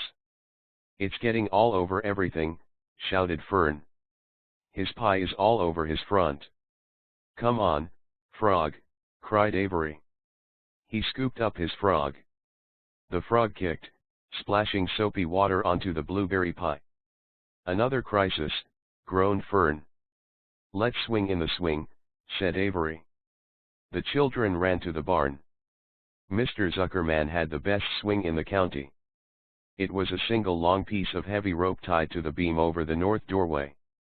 At the bottom end of the rope was a fat knot to sit on. It was arranged so that an explosion could swing without being pushed. You climbed a ladder to the hayloft.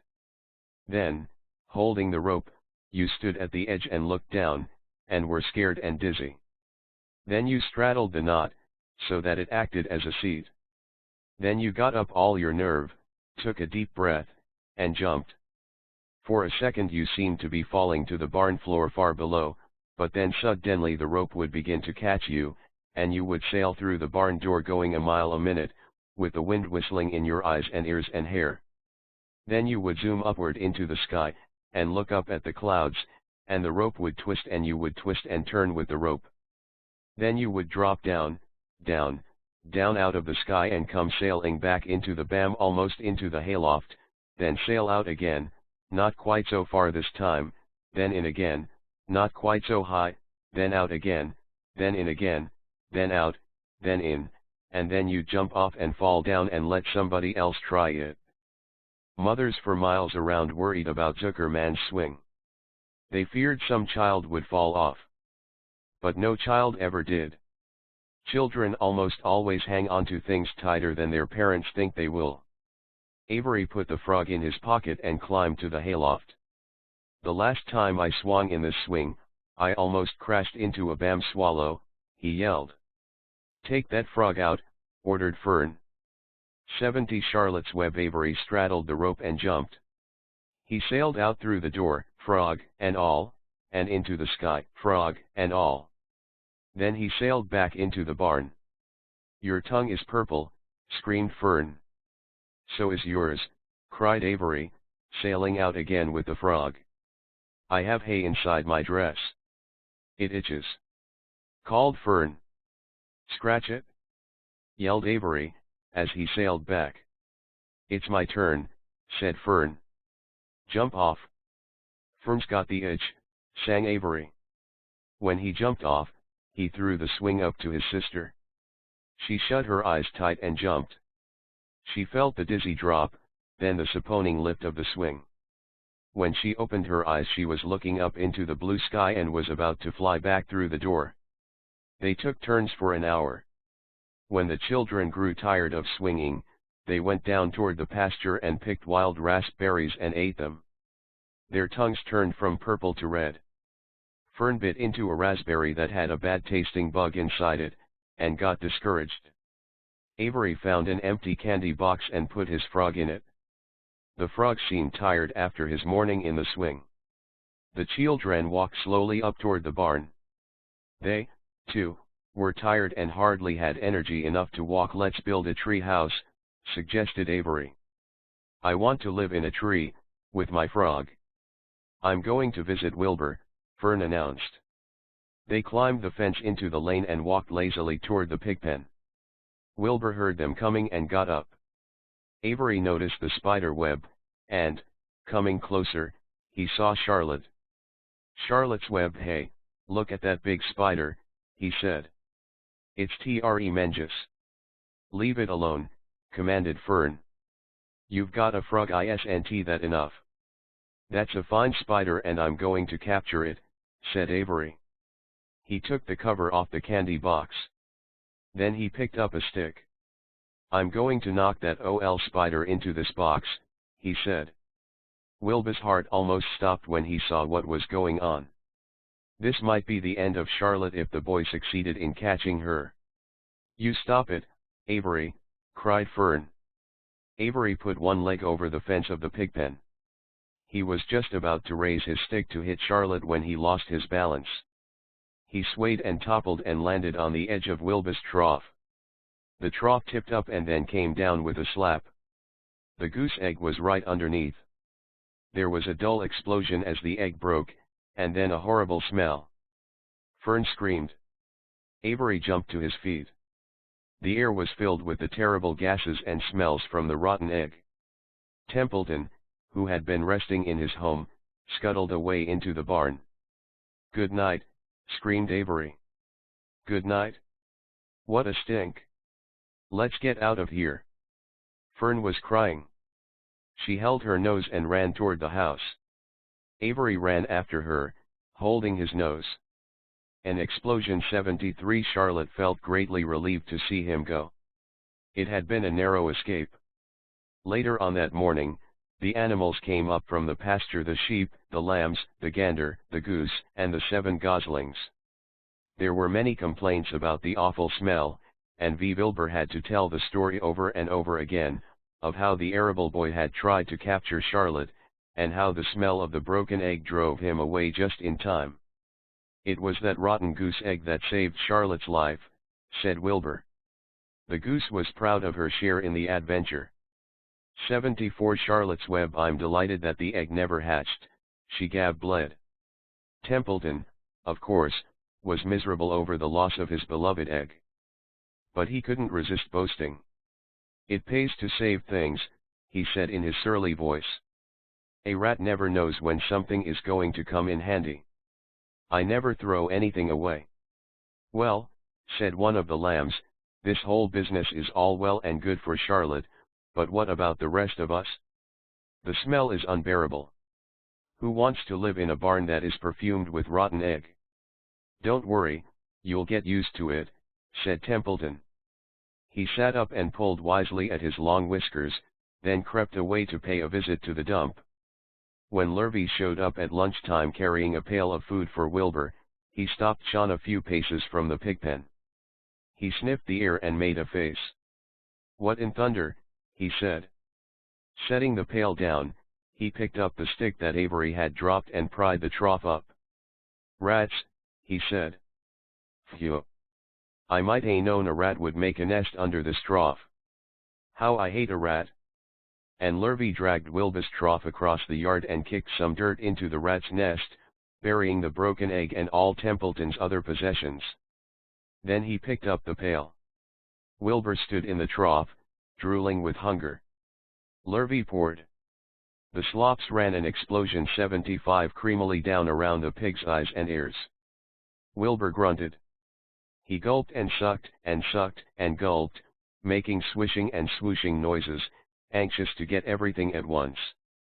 It was a delicious meal: skim milk, wheat middlings, leftover pancakes, half a donut, the rind of a summer squash, 2 pieces of stale toast, a third of a ginger snap, a fish tail, 1 orange peel, several noodles from a noodle soup, the scum off a cup of cocoa, an ancient jelly roll, a strip of paper from the lining of the garbage pail, and a spoonful of raspberry jello.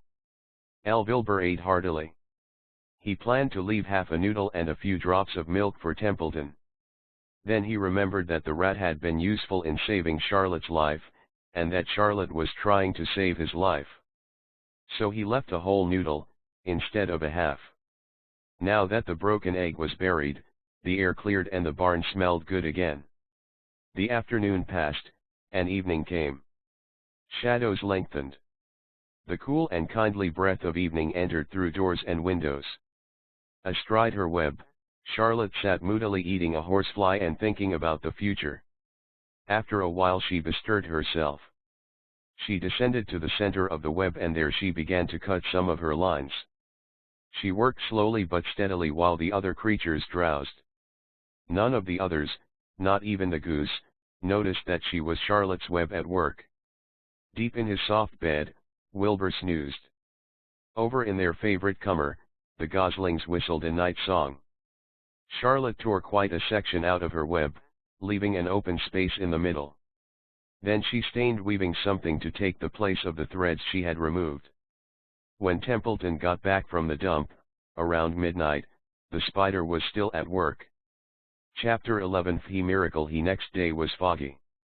Everything on the fan was dripping wet. The grass looked like a magic carpet. The asparagus patch looked like a silver forest. On foggy mornings, Charlotte's Web was truly a thing of beauty. This morning each thin strand was decorated with dozens of tiny beads of water. The web glistened in the light and made a pattern of loveliness and mystery, like a delicate veil. Even Lurvy, who wasn't particularly interested in beauty, noticed the web when he came with the pig's breakfast.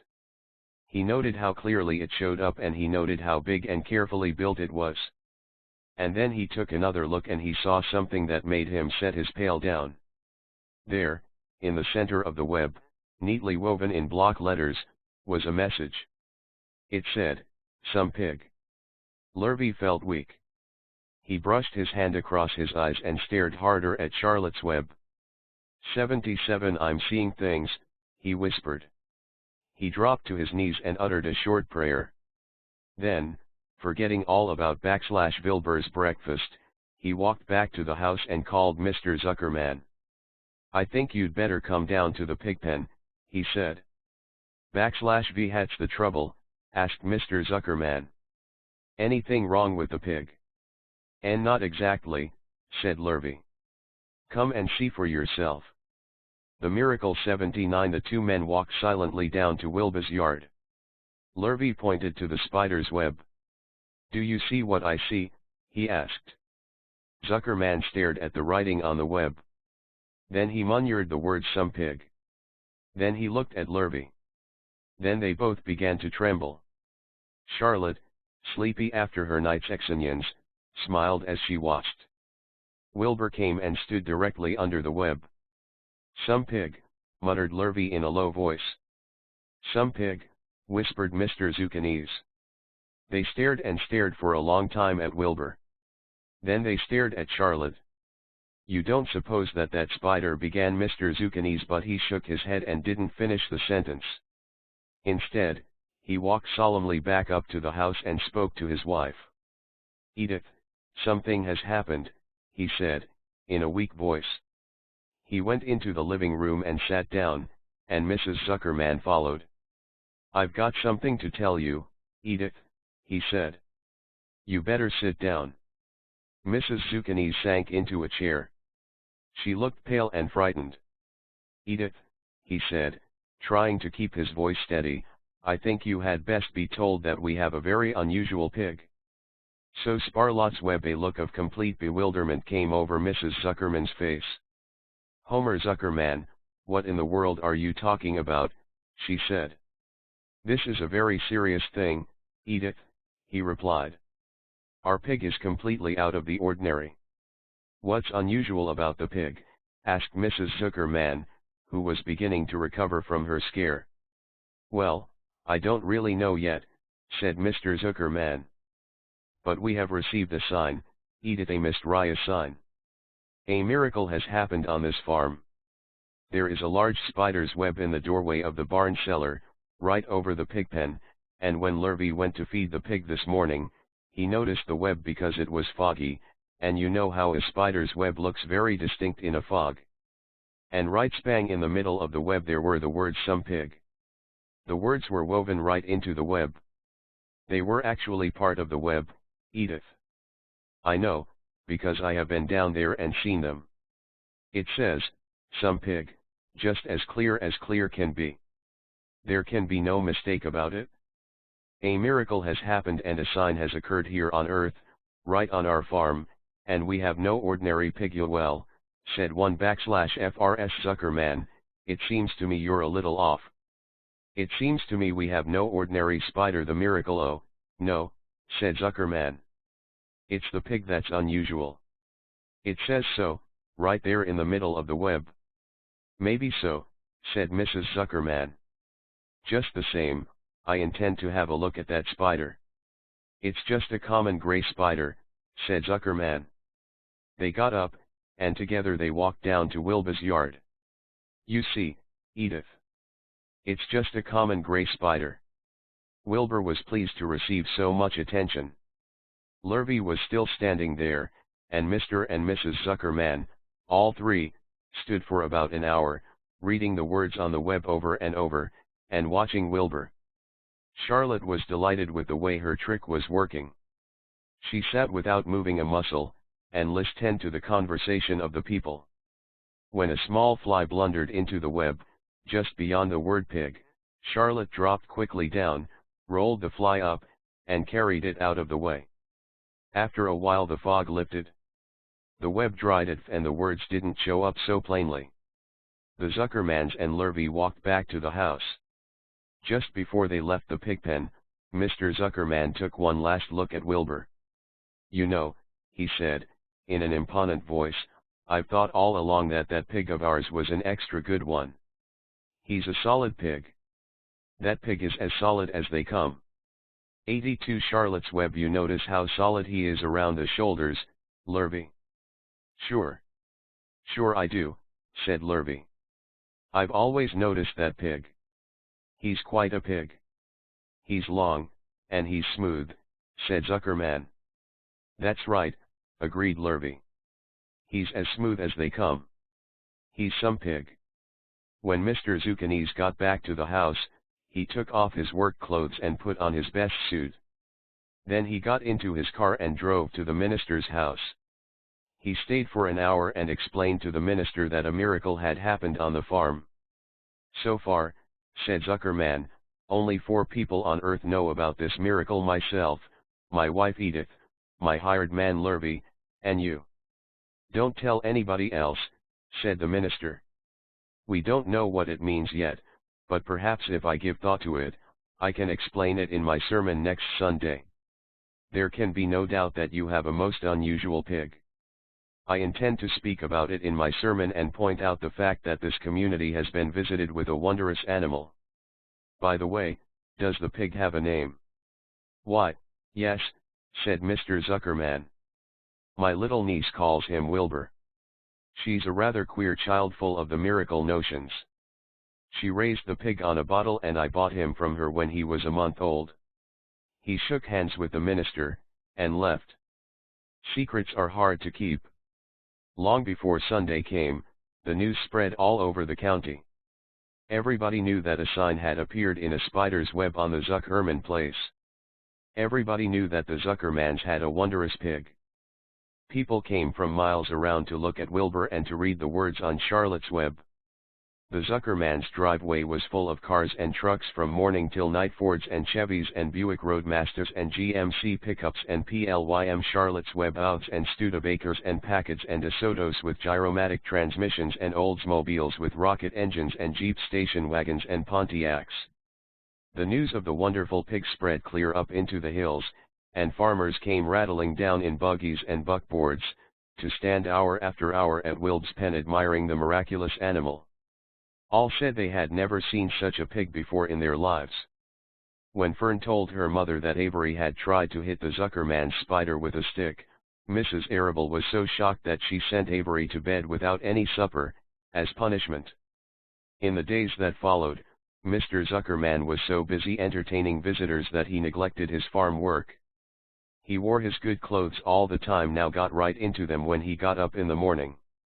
Mrs. Zuckerman prepared special meals for Wilbur. Lurvy shaved and got a haircut, and his principal farm duty was to feed the pig while people looked on. Mr. Zuckerman ordered Lurvy to increase Wilbur's feedings from 3 meals a day to 4 meals a day. The Zuckermans were so busy with visitors they forgot about other things on the farm. The blackberries got ripe, and Mrs. Zuckerman failed to put up any blackberry jam. The comb needed hoeing, and Lurvy didn't find time to hoe it. On Sunday the church was full. The minister x the JL1. explained the miracle. He said that the words on the spider's web proved that human beings must always be on the watch for the corning of wonders.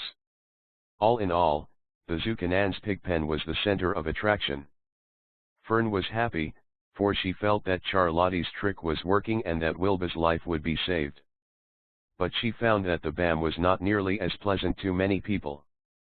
She liked it better when she could be all alone with her friends the animals. Chapter 12. A meeting. Any evening, a few days after the writing had appeared in Charlotte's Web, the spider called a meeting of all the animals in the BAM cellar. I shall begin by calling the roll. Wilbur. Here, said the pig. Gander. Here, here, here, said the gander. You sound like three ganders, muttered Charlotte. Why can't you just say here? Why do you have to repeat everything? It's my idiosyncrasy, replied the gander. Goose, said Charlotte. Here, here, here, said the goose. Charlotte glared at her. Goslings, 1 through 7. BBB. BBB. BBB. BBB. BBB. BBB.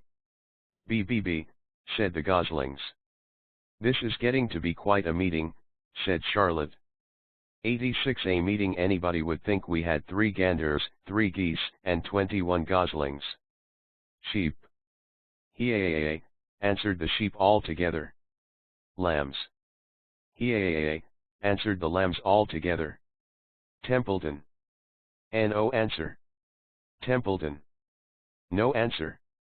Well, we are all here except the rat, said Charlotte.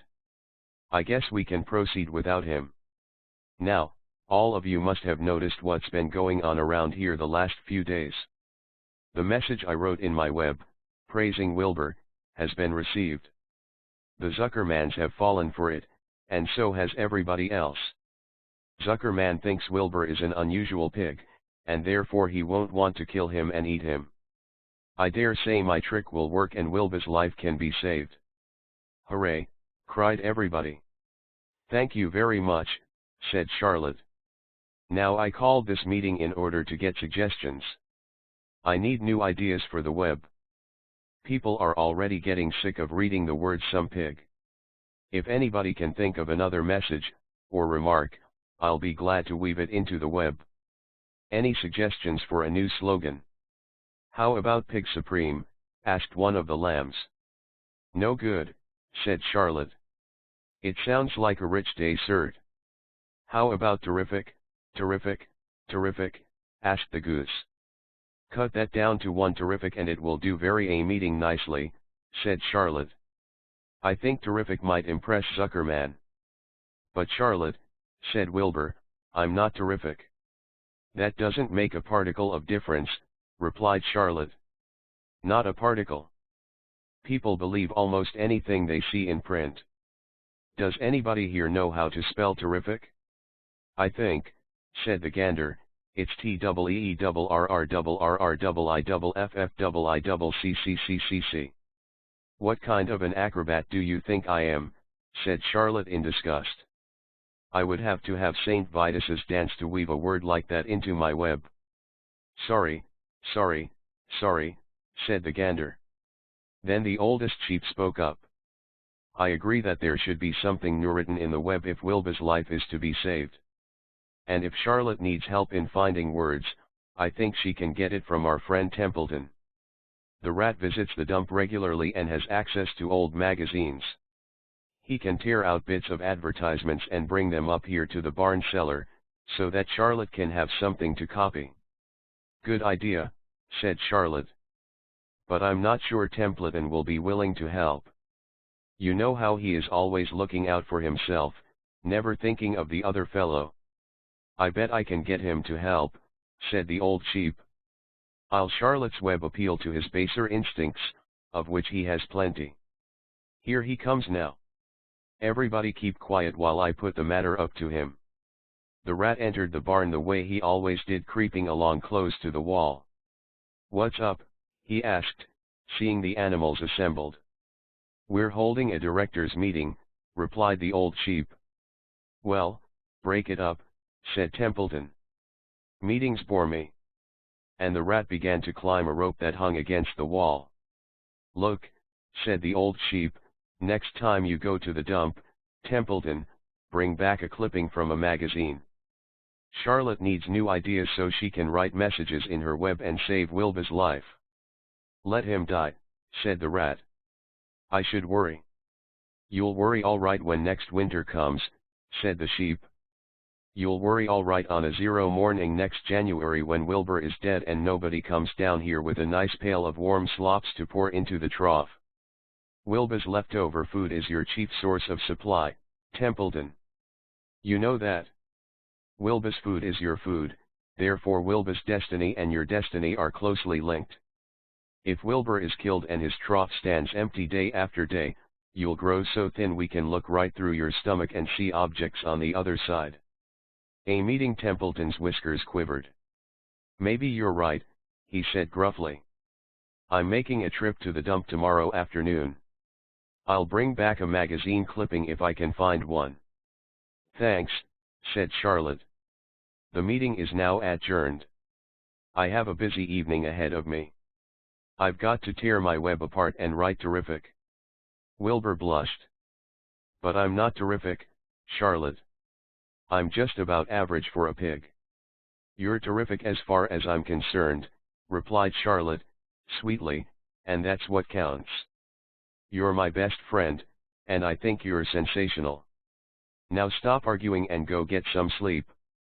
Chapter 13 Good progress ar into the night, while the other creatures slept, Charlotte worked on her web. First she ripped out a few of the orb lines near the sen after. She left the radial lines alone, as they were needed for support. As she worked, her 8 legs were a great help to her. So were her teeth. She loved to weave and she was an expert at it. When she was finished ripping things out, her web looked something like this.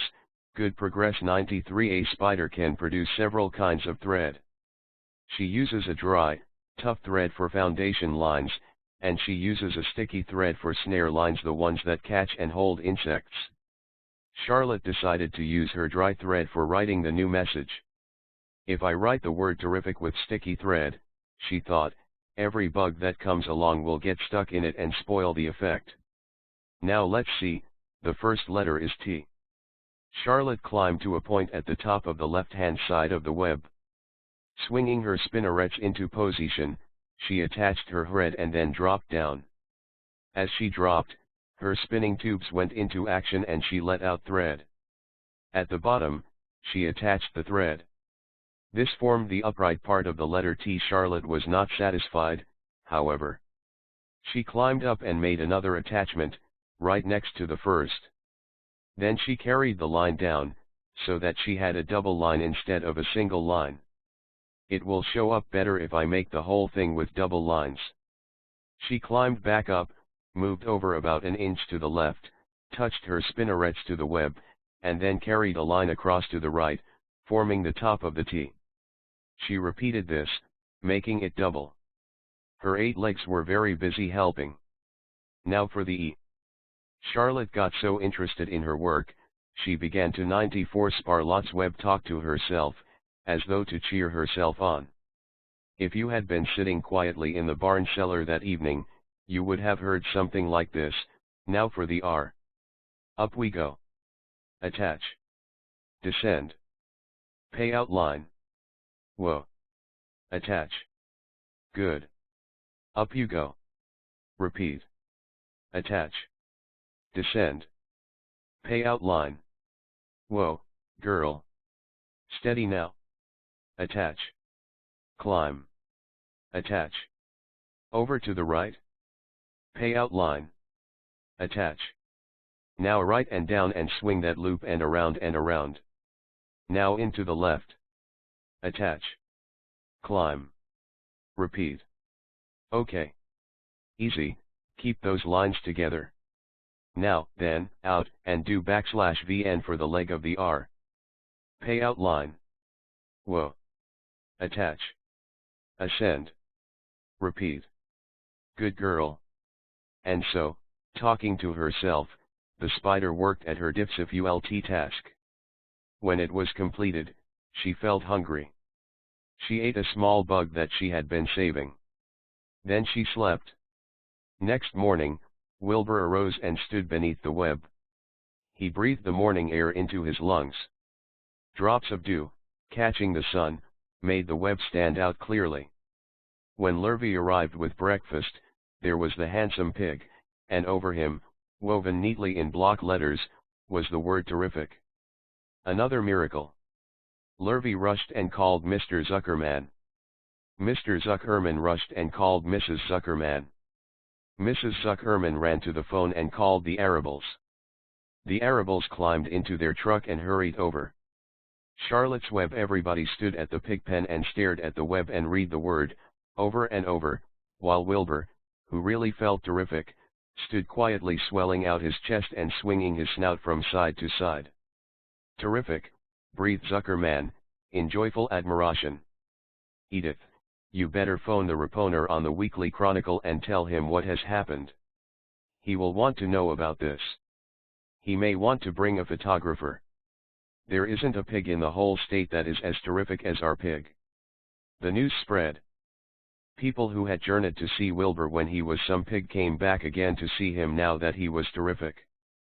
That afternoon, when Mr. Zuckerman went to milk the cows and clean out the UPS, he was still thinking about what a wondrous pig he owned. Lurvy, he called. There is to be no more cow manure thrown down into that pig pen. I have a terrific pig. I want that pig to have clean, bright straw every day for his bedding. Understand? Yes, sir, said Lurvy.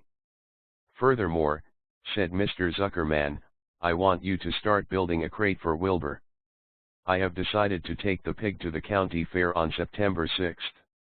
Make the crate large and paint it green with gold letters. What will the letters say? Asked Lurvy. They should say Zuckerman's famous pig. Good progress 97. Lurvy picked up a pitchfork and walked away to get some clean straw. Having such an important pig was going to mean plenty of extra work, he could see that. Below the apple orchard, at the end of a path, was the dump where Mr. Zuckerman threw all sorts of trash and stuff that nobody wanted anymore. Here, in a small clearing hidden by young alders and wild raspberry bushes, was an astonishing pile of old bottles and empty tin cans and dirty rags and bits of metal and broken bottles and broken hinges and broken springs and dead batteries and last month's magazines and old discarded dish mops and tattered overalls and rusty spikes and leaky pails and forgotten stoppers and useless junk of all kinds, including a wrong size crank for a broken ice cream freezer. Templeton knew the dump and liked it. There were good hiding places there, excellent cover for a rat. And there was usually a tin can with food still clinging to the inside. Templeton was down there now, rummaging around. When he returned to the BAM, he carried in his mouth an advertisement he had Tom from a crumpled magazine. How's this? He asked, showing the ad to Charlotte. Charlotte's web, it says crunchy. Crunchy would be a good word to write in your web. Just the wrong idea, replied Charlotte. Couldn't be worse. We don't want Zuckerman to think Wilbur is crunchy. He might start thinking about crisp, crunchy bacon and tasty ham. That would put ideas into his head. We must advertise Wilbur's noble qualities, not his tastiness. Go get another word, please, Templeton. The rat looked disgusted. But he sneaked away to the dump and was back in a while with a strip of cotton cloth. How's this? He asked. It's a label off an old shirt. Charlotte examined the label. It said pre-shrunk. Good progress 99. I'm sorry, Templeton, she said, but pre-shrunk is out of the question. We want Zuckerman to think Wilbur is nicely filled out, not all shrunk up. I'll have to ask you to try again. What do you think I am, a messenger boy? Grumbled the rat. I'm not going to spend all my time chasing down to the dump after advertising material. Just once more please, said Charlotte. I'll tell you what I'll do, said Templeton. I know where there's a package of soap flakes in the woodshed. It has writing on it. I'll bring you a piece of the package. He climbed the rope that hung on the wall and disappeared through a hole in the ceiling. When he came back he had a strip of blue and white cardboard in his teeth. "There," he said, triumphantly. "How's that?" Charlotte read the words, with new radiant action. "What does it mean?" asked Charlotte, who had never used any soap flakes in her life. "How should I know?" said Templeton. "You asked for words and I brought them. I suppose the next thing you'll want me to fetch is a dictionary." Together they studied the soap ad. "With new radiant action," repeated Charlotte, slowly. "Wilbur," she called. Charlotte's web. Wilbur, who was asleep in the straw, jumped up. "Run around," commanded Charlotte. "I want to see you in action, to see if you are radiant." Wilbur raced to the end of his yard. "Now back again, faster," said Charlotte. Wilbur galloped back. His skin shone. His tail had a fine, tight curl in it. "Jump into the air," cried Charlotte. Wilbur jumped as high as he could. "Keep your knees straight and touch the ground with your ears," called Charlotte. "Good progress." 101 Wilbur obeyed. "Do a backflip with a half twist in it," cried Charlotte. Wilbur went over backwards, writhing and twisting as he went. "Okay, Wilbur," said Charlotte. "You can go back to sleep." "Okay, Templeton, the soap ad will do, I guess. I'm not sure Wilbur's action is exactly radiant, but it's interesting." "Actually," said Wilbur, "I feel radiant." "Do you?" said Charlotte, looking at him with affection. "Well, you're a good little pig, and radiant you shall be. I'm in this thing pretty deep now, I might as well go the limit." Tired from his romp, Wilbur lay down in the clean straw. He closed his eyes. The straw seemed scratchy, not as comfortable as the cow manure, which was always delightfully soft to lie in. So he pushed the straw to one side and stretched out in the manure. Wilbur sighed. It had been a busy day, his first day of being terrific. Dozens of people had visited his yard during the afternoon, and he had had to stand and pose, looking as terrific as he could. Now he was tired. Fern had arrived and seated herself quietly on her stool in the corner. "Tell me a story, Charlotte," said Wilbur, as he lay waiting for sleep to come. "Tell me a story." 101 Charlotte's web. So Charlotte, although she, too, was tired, did what Wilbur wanted. "Once upon a time," she began, "I had a beautiful cousin who managed to build her web across a small stream. One day a tiny fish leaped into the air and got tangled in the web. My cousin was very much surprised, of course. The fish was thrashing wildly. My cousin hardly dared tackle it. But she did. She swooped down and threw great masses of wrapping material around the fish and fought bravely to capture it." "Did she succeed?" asked Wilbur. "It was a never-to-be-forgotten battle," said Charlotte.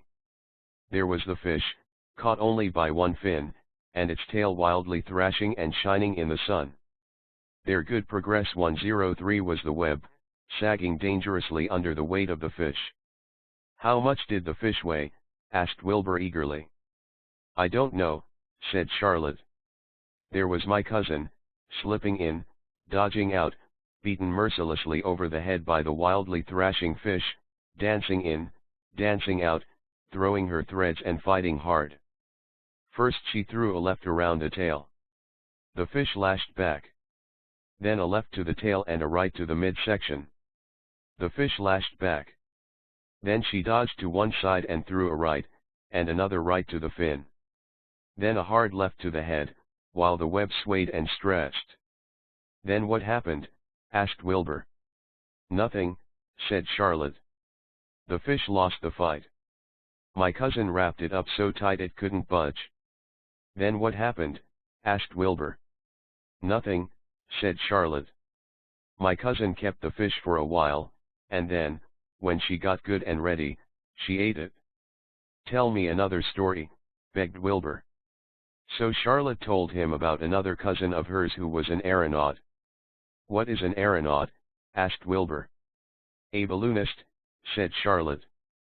"My cousin used to stand on her head and let out enough thread to form a 104 Charlotte's Web balloon. Then she'd let go and be lifted into the air and carried upward on the warm wind." "Is that true?" asked Wilbur. "Or are you just making it up?" "It's true," replied Charlotte. "I have some very remarkable cousins. And now, Wilbur, it's time you went to sleep." "Sing something," begged Wilbur, closing his eyes. So Charlotte sang a lullaby, while crickets chirped in the grass and the barn grew dark. This was the song she sang. "Sleep, sleep, my love, my only, deep, deep, in the dung and the dark, be not afraid and be not lonely. This is the hour when frogs and thrushes praise the world from the woods and the rushes. Rest from care, my one and only, deep in the dung md the dark." But Wilbur was already asleep. When the song ended, Fern got up and went home. Chapter 14. Dr. Dorian. The next day was Saturday. Fern stood at the kitchen sink drying the breakfast dishes as her mother washed them. Mrs. Terrible worked silently. She hoped Fern would go out and play with other children, instead of heading for the Zuckerman's BAM to sit and watch animals. "Charlotte is the best storyteller I ever heard," said Fern, poking her dish towel into a cereal bowl. "Fern," said her mother sternly, "you must not invent things. You know spiders don't tell stories. Spiders can't talk." "Charlotte can," replied Fern. "She doesn't talk very loud, but she talks." "What kind of story did she tell?" asked Mrs. Arable. "Well," began Fern, "she told us about a cousin of hers who caught a fish in her web. Don't you think that's fascinating?" "Fern, dear, how would a fish get in a spider's web?" said Mrs. Arable. "You know it couldn't happen. You're making this up." 106 Charlotte's web. "Oh, it happened all right," replied female Charlotte never fibs. This cousin of hers built a web across a stream. One day she was hanging around on the web and a tiny fish leaped into the air and got tangled in the web. The fish was caught by one fin, mother, its tail was wildly thrashing and shining in the sun. Can't you just see the web, sagging dangerously under the weight of the fish? Charlotte's cousin kept slipping in, dodging out, and she was beaten mercilessly over the head by the wildly thrashing fish, dancing in, dancing out, throw. "Gee! Fern," snapped her mother. "Stop it! Stop inventing these wild tales." "I'm not inventing," said Fern. "I'm just telling you the facts." "What finally happened?" asked her mother, whose curiosity began to get the better of her. "Charlotte's cousin won. She wrapped the fish up, then she ate him when she got good and ready. Spiders have to eat, the same as the rest of us." "Yes, I suppose they do," said Mrs. Arable, vaguely. "Charlotte has another cousin who is a balloonist. She stands on her head, lets out a lot of line, and is car ride aloft on the wind." "Mother, wouldn't you simply love to do that?" "Yes, I would, come to think of it," replied Mrs. Arable. "But Fern, darling, I wish you would play out Dr. Dorian 107 doors today instead of going to Uncle Homer's barn. Find some of your playmates and do something nice outdoors. You're spending too much time in that BAM. It isn't good for you to be alone so much." "Alone," said Fern. "Alone? My best friends are in the barn cellar. It is a very sociable place. Not at all lonely." Fern disappeared after a while, walking down the road toward Zuckerman's. Her mother dusted the sitting room. As she worked she kept thinking about Fern. It didn't seem natural for a little girl to be so interested in animals. Finally Mrs. Arable made up her mind she would pay a call on old Dr. Dorian and ask his advice. She got in the car and drove to his office in the village. Dr. Dorian had a thick beard. He was glad to see Mrs. Arable and gave her a comfortable chair. "It's about Fern," she explained. Fern spends entirely too much time in the Zuckerman's BAM. It doesn't seem normal. She sits on a milk stool in a corner of the barn cellar, near the pigpen, and watches animals, hour after hour. She just sits and listens. Dr. Dorian leaned back and closed his eyes. "How enchanting," he said. "It must be real nice and quiet down there. Homer has some sheep, hasn't he?" "Yes," said Mrs. Arable. "But it all started with that 108 Charlotte's Web pig we let Fern raise on a bottle. She calls him Wilbur. Homer bought the pig, and ever since it left our place Fern has been going to her uncle's to be near it. I've been hearing things about that pig," said Dr. Dorian, opening his eyes. "They say he's quite a pig." "Have you heard about the words that appeared in the spider's web?" asked Mrs. Arable nervously. "Yes," replied the doctor. "Well, do you understand it?" asked Mrs. Arable. "Understand what? Do you understand how there could be any writing in a spider's web?" "Oh, no," said Dr. Dorian. "I don't understand it. Dr. Dorian 109 But for that matter I don't understand how a spider learned to spin a web in the first place. When the words appeared, everyone said they were a miracle. But nobody pointed out that the web itself is a miracle." "What's miraculous about a spider's web?" said Mrs. Arable. "I don't see why you say a web is a miracle, it's just a web." "Ever try to spin one?" asked Dr. Dorian. Mrs. Arable shifted uneasily in her chair. "No," she replied. "But I can crochet a doily and I can knit a sock." "Sure," said the doctor. "But somebody taught you, didn't they?" 110 Charlotte's Web my mother taught me." "Well, who taught a spider?" "A young spider knows how to spin a web without any instructions from anybody. Don't you regard that as a miracle?" "I suppose so," said Mrs. Arable. "I never looked at it that way before. Still, I don't understand how those words got into the web. I don't understand it, and I don't like what I can't understand." "None of us do," said Dr. Dorian, sighing. "I'm a doctor. Doctors are supposed to understand everything.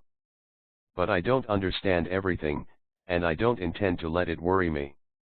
Mrs. Arable fidgeted. "Fern says the animals talk to each other." "Dr. Dorian, do you believe animals talk?" "I never heard one say anything," he replied. "But that proves nothing. It is quite possible that an animal has spoken civilly to me and that I didn't catch the remark because I wasn't paying attention. Children pay better attention than grown-ups. If Fern says that the animals in Zuckerman's barn talk, I'm quite ready to believe her. Perhaps if people talked less, animals would talk more.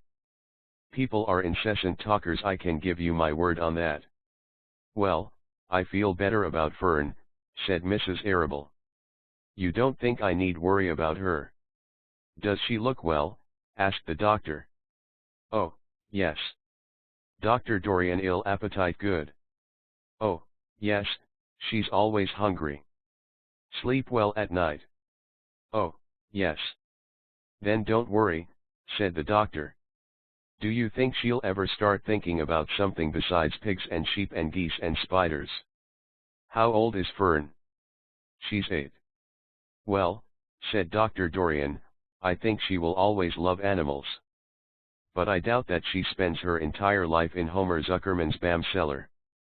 How about boys? Does she know any boys?" "She knows Henry Fussy," said Mrs. Arable brightly. Dr. Dorian closed his eyes again and went into deep thought. "Henry Fussy," he mumbled. Remarkable. Well, I don't think you have anything to worry about. Let Fern associate with her friends in the barn if she wants to. I would say, offhand, that spiders and pigs were fully as interesting as Henry Fussy. Yet I predict that the day will come when even Henry will drop some chance remark that catches Fern's attention. It's amazing how children change from year to year." "How's Avery?" he asked, opening his eyes wide. "Oh, Avery," chuckled Mrs. Arable. "Avery is always fine. Of course, he gets into poison ivy and gets I-12 Charlotte's Web stung by wasps and bees and brings frogs and snakes home and breaks everything he lays his hands on. He's fine. Good, said the doctor. Mrs. Arable said goodbye and thanked Dr. Dorian very much for his advice. She felt greatly relieved. Chapter XV The crickets crickets sang in the grasses. They sang the song of summer's ending, a sad, monotone song. Summer is over and gone, they sang. Over and gone, over and gone. Summer is dying, dying. The crickets felt it was their duty to warn everybody that summertime cannot last forever. Even on the most beautiful days in the whole year, the days when summer is changing into fall, the crickets spread the rumor of sadness and change. Everybody heard the song of the crickets. Avery and Fern Arable heard it as they walked the dusty road. They knew that school would soon begin again. The young geese heard it and knew that they would never be little goslings again. Charlotte heard it and knew that she hadn't much time left. Mrs. Zuckerman, at work in the kitchen, heard the crickets, and a sadness came over her, too. Another summer gone, she sighed. Lurvy, at work building a crate for Wilbur, heard the song and knew it was time to dig potatoes. 113 I-14 Charlotte's Web summer is over and gone, repeated the crickets. How many nights till frost, sang the crickets. Goodbye, summer, goodbye, goodbye. The sheep heard the crickets, and they felt so uneasy they broke a hole in the pasture fence and wandered up into the field across the road. The gander discovered the hole and led his family through, and they walked to the orchard and ate the apples that were lying on the ground. A little maple tree in the swamp heard the cricket song and turned bright red with anxiety. Wilbur was now the center of attraction on the farm. Good food and regular hours were showing results. Wilbur was a pig any man would be proud of. One day more than 100 people came to stand at his yard and admire him.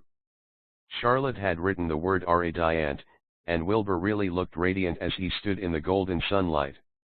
Ever since the spider had befriended him, he had done his best to live up to his reputation. When Charlotte's Web said some pig, Wilbur had tried hard to look like some pig.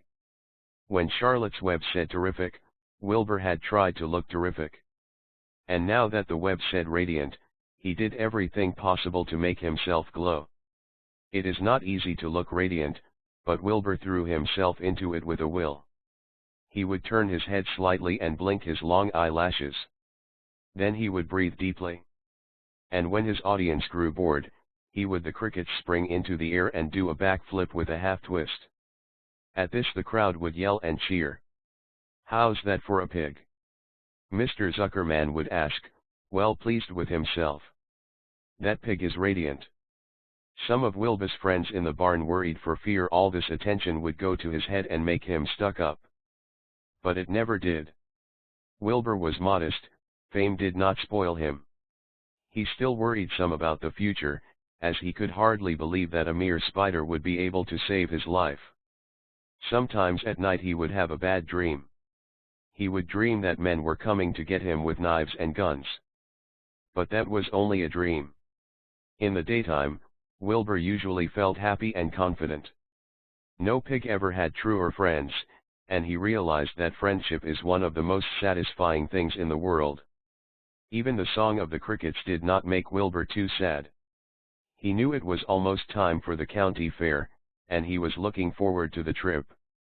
If he could distinguish himself at the fair, and maybe win some prize money, he was sure Zuckerman would let him live. Charlotte had worries of her own, but she kept quiet about them. One morning Wilbur asked her about the fair. You're going with me, aren't you, Charlotte? He said. Well, I don't know, replied Charlotte. The fair 116 Charlotte's Web comes at a bad time for me. I shall find it inconvenient to leave home, even for a few days. Why? Asked Wilbur. Oh, I just don't feel like leaving my web. Too much going on around here. Please come with me, begged Wilbur. I need you, Charlotte. I can't stand going to the fair without you. You've just got to come. No, said Charlotte, I believe I'd better stay home and see if I can't get some work done.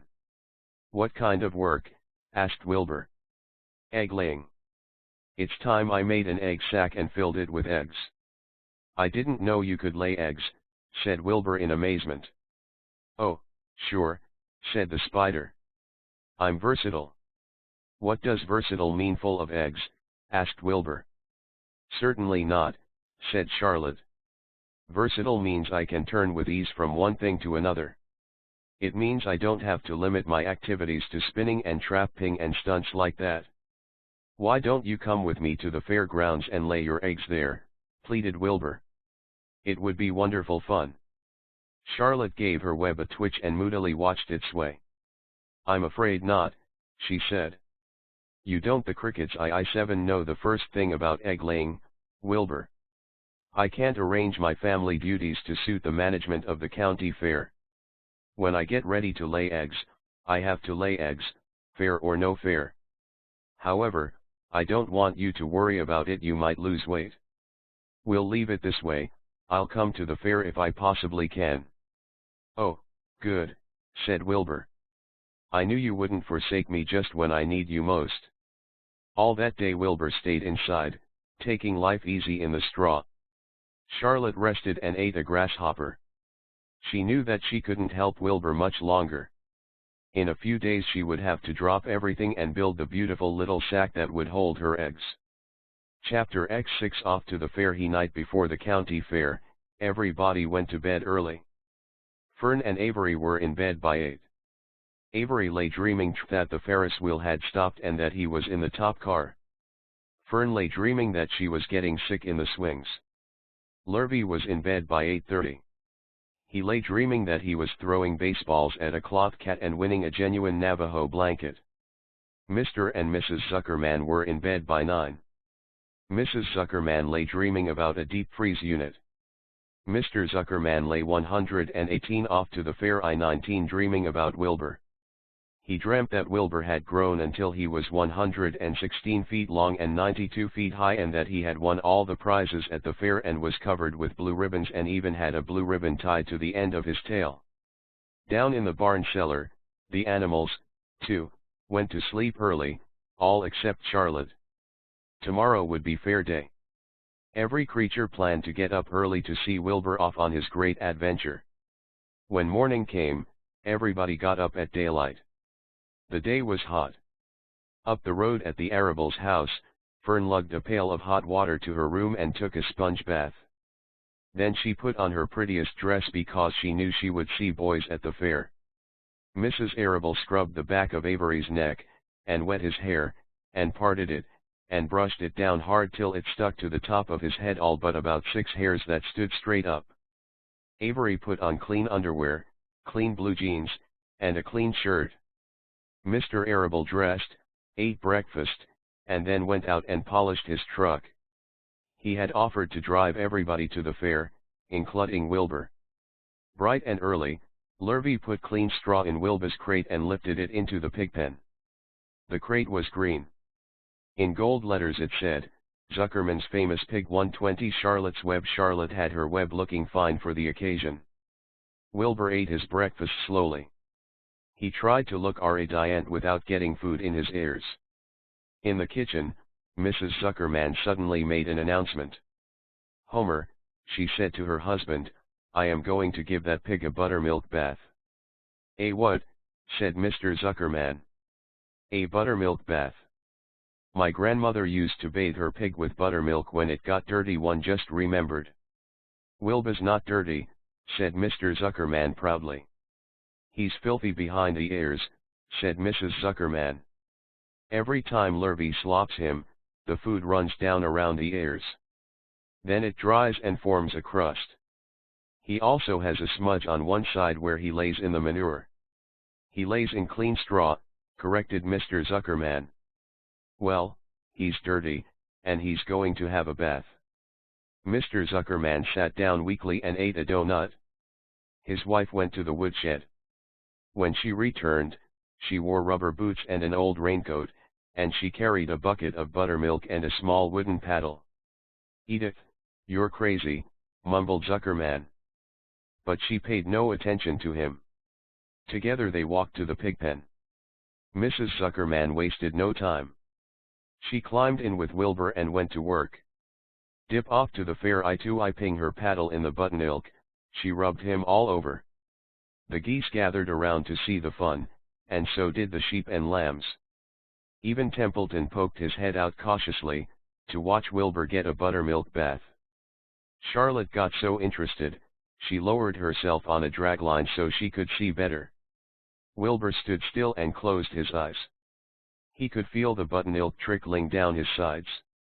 He opened his mouth and some buttermilk ran in. It was delicious. He felt radiant and happy. When Mrs. Zuccanis got through and rubbed him dry, he was the deanest, prettiest pig you ever saw. 122 Charlotte's Web. He was pure white, pink around the ears and snout,